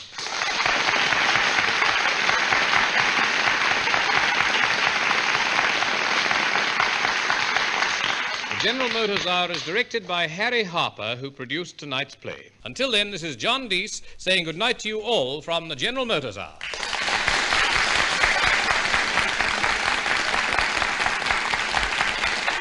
This is the General Motors Hour signing off from the Macquarie Network and cooperating stations throughout Australia.